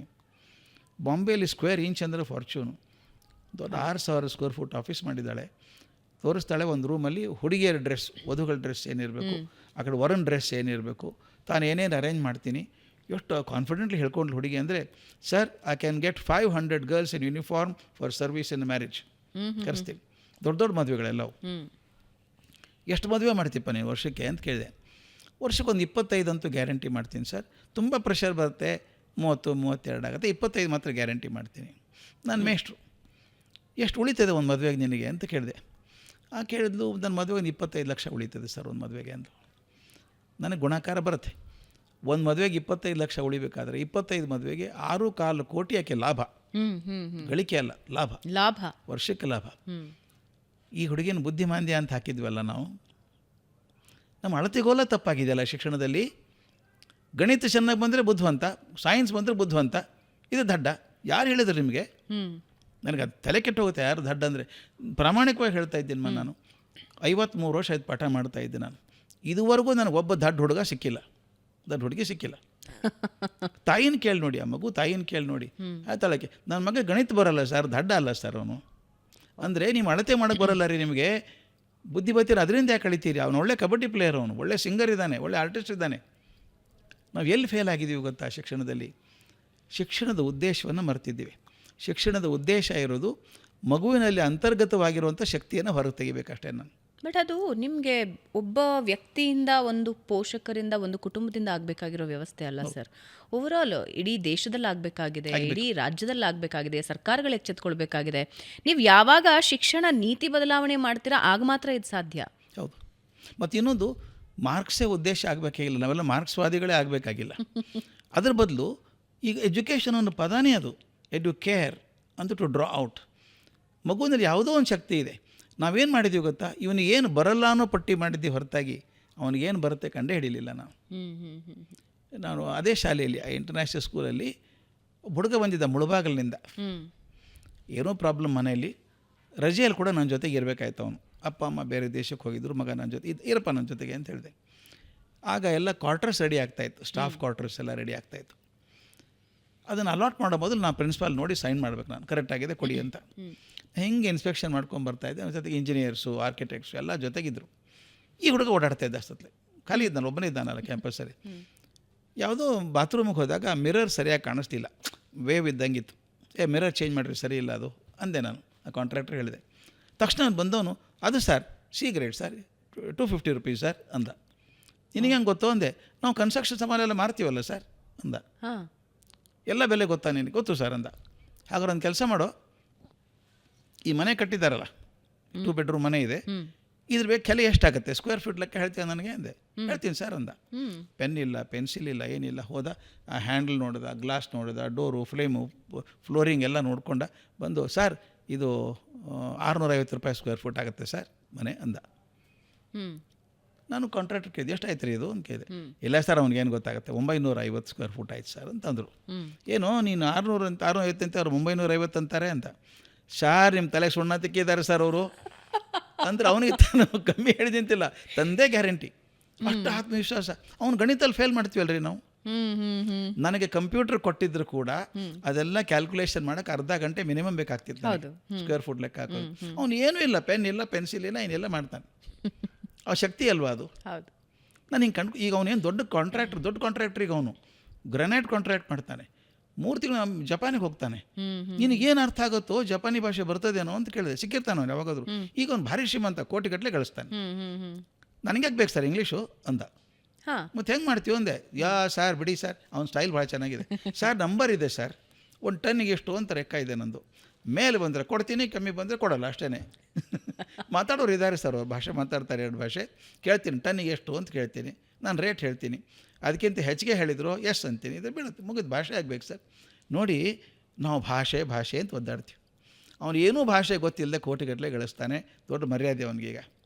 ನನಗನ್ನಿಸ್ತು ನಮ್ಮ ಮಾನದಂಡಗಳು ತಪ್ಪಾಗಿದ್ದಾವೆ, ಅವನು ಶಿಕ್ಷಣದ ಸರಿ ಮಾಡ್ಕೋಬೇಕೀಗ. NEP ಅಂತ ಬಂದಿದೆ, ಒಳ್ಳೆಯ ಸಿಸ್ಟಮ್ ಇದೆ, ಭಾಳ ಒಳ್ಳೆಯ ಸಿಸ್ಟಮ್ ಅದು. ಅಲ್ಲಿ ನಿಮಗೆ ಆಯ್ಕೆ ಬೇಕಾದಂಥ ವಿಷಯಗಳನ್ನ ಆಯ್ಕೆ ಮಾಡ್ಕೋಬಹುದು. ನನಗೆ ಗಣಿತ ಬೇಡ, ಬಿಡು, ಬೇರೆ ತಗೋ, ಇತಿಹಾಸ ತಗೋಬೋದು, ಅವಕಾಶ ಇದೆ, ಅದು ಬಳಸ್ಕೋಬೇಕಷ್ಟೇ ನಾವು. ಈ ಸ್ಟ್ರೆಸ್ ಬಗ್ಗೆ ಅಂತಿಮವಾಗಿ ಮಾತಾಡೋಣ. ಸ್ಟ್ರೆಸ್ ಅಂತ ಕೆಲಸ ಮಾಡೋರ ಬಗ್ಗೆ ಮಾತಾಡ್ತಾ ಇರ್ತೀವಿ, ಸಿಕ್ಕಾಪಟ್ಟೆ ಸ್ಟ್ರೆಸ್ ಇದೆ ಅಂತ. ಈಗ ಮಕ್ಕಳ ಸರ್ದಿ ಅದು. ಸ್ಟ್ರೆಸ್ ಅಂತ ಡೆಫಿನಿಷನ್ ಇದೆ. Stress is what you find difficult to manage ಅಂತ. ನನಗೆ ಮಾಡೋಕೆ ಅಸಾಧ್ಯ ಅನಿಸಿದ್ದು ಮಾತ್ರ ಸ್ಟ್ರೆಸ್ ಆಗುತ್ತೆ. ನನ್ನ ಮನೆಗೆ ಹೋಗೋಕೆ ಏನೂ ಸ್ಟ್ರೆಸ್ ಇಲ್ಲ ಈಗ, ಗೊತ್ತು ಹೆಂಗೆ ಹೋಗಬೇಕು ಅಂತ. ಅಕಸ್ಮಾತ್ ನಾನು ಯಾವುದೋ ಒಂದು ಪ್ರದೇಶ ಕರ್ಕೊಂಡು ಕಣ್ಣು ಮುಚ್ಚಿಕಟ್ಟಿ ಮನೆಗೆ ಹೋಗು ಅಂದರೆ ಏನು ಮಾಡ್ತಿದ್ದೆ? ಯಾವುದನ್ನು ನಿಭಾಯಿಸೋಕೆ ಕಷ್ಟ ಅನಿಸುತ್ತೋ ಅದು ಸ್ಟ್ರೆಸ್ ಆಗುತ್ತೆ. ಅಂದರೆ ಮಕ್ಕಳಿಗೆ ಸ್ಟ್ರೆಸ್ ಯಾಕಾಯ್ತು ಹೇಳಿ? ಮಾಡೋದು ಕಷ್ಟ ಆಗ್ತಾಯಿದೆ ಅವ್ರಿಗೆ. ಯಾಕೆ ಕಷ್ಟ ಆಗುತ್ತೆ? 2 ಕಾರಣಕ್ಕೆ. ಒಂದು, ಶಿಕ್ಷಣಿಕವಾಗಿ ಹೇಳೋದಾದರೆ, ಒಬ್ಬ ಹುಡುಗ 8ನೇ ಕ್ಲಾಸಿಗೆ ಬಂದಿದ್ದಾನೆ, ಅವನು ಪಾಸ್ ಆಗಲ್ಲ, ಒದ್ದಾಡ್ತಾ ಇದ್ದಾನೆ, ಅರ್ಥ ಆಗಲ್ಲ. ಯಾಕೆ ಗೊತ್ತಾ? 8ನೇ ಕ್ಲಾಸಿನ ಸಮಸ್ಯೆ ಅಲ್ಲ ಒಂದು, 5ನೇ ಕ್ಲಾಸಿನ ಸಮಸ್ಯೆ ಅವನಿಗೆ. 5ನೇ ಕ್ಲಾಸಲ್ಲಿ 40% ತೊಗೊಂಡು 6ಕ್ಕೆ ಬಂದಿದ್ದಾನೆ, ಅಲ್ಲಿ 40 ತೊಗೊಂಡು 7ಕ್ಕೆ ಬಂದಿದ್ದಾನೆ, ಅಲ್ಲಿ 40 ತೊಗೊಂಡು 8ಕ್ಕೆ ಬಂದಿದ್ದಾನೆ ಅಂದರೆ ಅವನಿಗೆ 5, 6, 7ನೇ ಕ್ಲಾಸಿಂದ 60% ಗೊತ್ತಿಲ್ಲ. 8ನೇ ಕ್ಲಾಸಿಗೆ ಬಂದಿದ್ದಾನೆ. ಅದು ಹಿಂದಿಂದ ಅರ್ಥ ಆಗಿಲ್ಲ, ಮುಂದಿನ ಹೆಂಗೆ ಅರ್ಥ ಆಗುತ್ತೆ ಅವನಿಗೆ? ಇದಕ್ಕೆ ಸ್ಟ್ರೆಸ್ ಆಗುತ್ತೆ. ನಾನು ಹೇಳ್ತೀನಿ, ವಾಶ್ ಬೇಸಿನ್ನಲ್ಲಿ ನೀರು ಕಟ್ಕೊಂಡಾಗ ಇಲ್ಲಿ ಕಡ್ಡಿ ಹಾಕಿದ ಪ್ರಯೋಜನ ಇಲ್ಲ, ಅಲ್ಲಿ ಮೋರಿ ಕಟ್ಕೊಂಡಿದೆ, ಮೋರಿ ಕ್ಲೀನ್ ಮಾಡಿ ನೀರು ಸರ್ ಅಂತ ಹೋಗುತ್ತೆ. ಅದು ಹಿಂದಿಂದೆಲ್ಲ ಅರಿಯರ್ಸ್ ಕ್ಲಿಯರ್ ಆದರೆ ಹುಡುಗನ ಸ್ಟ್ರೆಸ್ ಆಗಲ್ಲ. ನಾನು ಪ್ರಯೋಗ ಮಾಡಿದ್ದೇನೆ ಇವನ್ನೆಲ್ಲ. ನಾನು 7ನೇ ಕ್ಲಾಸ್ ಹುಡುಗನ ಬಂದು ಅಡ್ಮಿಷನ್ ಆದಾಗ ಅವ್ನು ಗ್ಯಾರಂಟಿ ಫೇಲ್ ಆಗ್ತಾನೆ ಅಂತ ಹೇಳಿದರು. ನಾನು 4ನೇ ಕ್ಲಾಸಿನ ವರ್ಕ್ಶೀಟ್ ಕೊಡೋಕ್ಕೆ ಶುರು ಮಾಡಿದೆ ಅವನಿಗೆ. 4, 5, 6 ಕೊಟ್ಟು ತಂದು 7ನೇ ಕ್ಲಾಸಿಗೆ ತಂದು ಅವ್ನು 85% ತೊಗೊಂಡು CBSE ಪಾಸ್ ಆದ. ಅಂದರೆ ನಾನು ಅವನಲ್ಲಿ ಏನು ಕೊರತೆ ಕಂಡ್ಕೋಬೇಕಲ್ಲ, ತುಂಬಿಸೋ ಪ್ರಯತ್ನ. ನಾನೇನು ಮಾಡ್ತೀನಿ ಗೊತ್ತಾ, 8ನೇ ಕ್ಲಾಸ್ ಅರ್ಥ ಇನ್ನೊಂದು ಸಲ ಹೇಳ್ತೀನಿ, 3 ಸಲ ಅದೇ ಪಾಠ ಮಾಡೋದು. ಹಿಂದಿದ್ದೇ ಅರ್ಥ ಆಗಿಲ್ಲ ಅವನಿಗೆ, ಇದು ಹೆಂಗೆ ಅರ್ಥ ಆಗುತ್ತೆ? ಇದು ಸ್ಟ್ರೆಸ್ ಆಗೋದಕ್ಕೆ. 2ನೇ ಸ್ಟ್ರೆಸ್ ಆಗೋದಕ್ಕೆ ಕಾರಣ ಭಾಳ ಕಷ್ಟ ಅಂದರೆ ಮನಸ್ಸಿನ ವಿರುದ್ಧವಾಗಿ ಕೆಲಸ ಮಾಡಿದಾಗ ಸ್ಟ್ರೆಸ್ ಆಗುತ್ತೆ. ನನಗಿದು ಇಂಟ್ರೆಸ್ಟ್ ಇಲ್ಲ ಮಾಡೋದಕ್ಕಿದು, ಒತ್ತಾಯ ಮಾಡ್ತಾರೆ, ಹೋಗೋ ನೀ ಮಾಡು ಇವತ್ತಿನ ಅನಿವಾರ್ಯ 6 ಸಬ್ಜೆಕ್ಟಲ್ಲೂ ಅವ್ರು ಗೆಲ್ಲಬೇಕು, ಹೋಗು ಅಂತಾರೆ. ಅವನಿಗೆ ಆಸಕ್ತಿ ಇಲ್ಲ. ಯಾವತ್ತೂ ನೀವು ಮನಸ್ಸಿನ ವಿರುದ್ಧ ಮಾಡೋ ಕೆಲಸ ಎಲ್ಲ ಸ್ಟ್ರೆಸ್ಫುಲ್ಲಾಗೇ ಇರುತ್ತೆ.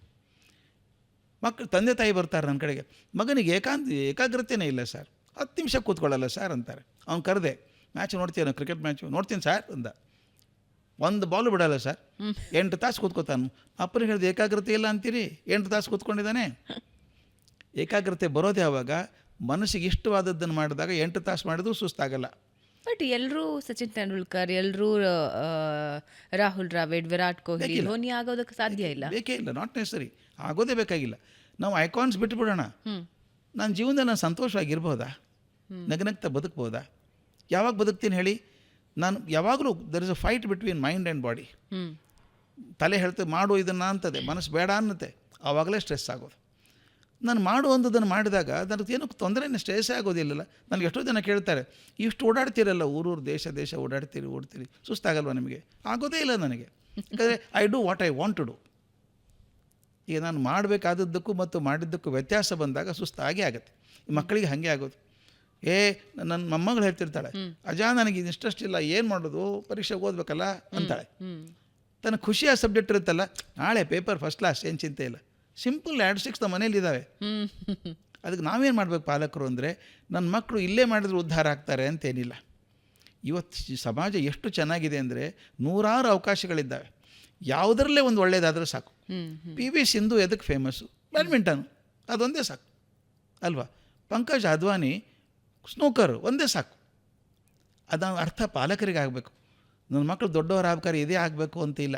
ಆ ಹುಡುಗಿ ಚೈತ್ರ ಅಂತ, ಮಂಡ್ಯದ ಹುಡುಗಿ, ಯಾವುದು ಮೊನ್ನೆ ಖೋ ಹಾಡಿದ್ಲು, ಜಗತ್ ಪ್ರಸಿದ್ಧ ಆಗೋದು ಹುಡುಗಿ ಅಲ್ವಾ? ಅಂದರೆ ನಾನು ಹೇಳೋದು, ನೀವು ದೊಡ್ಡವರಾಗೋದಕ್ಕೆ, ಪ್ರಸಿದ್ಧರಾಗೋದಕ್ಕೆ ಮಾರ್ಕ್ಸ್ ಕಾರ್ಡೇ ಕಾರಣ ಅಂತಲ್ಲ. ಮನಸ್ಸಿಗೆ ತಕ್ಕದಾದಂಥದ್ದು ಯಾವುದೇ ಆರಿಸ್ಕೊಳ್ಳಿ.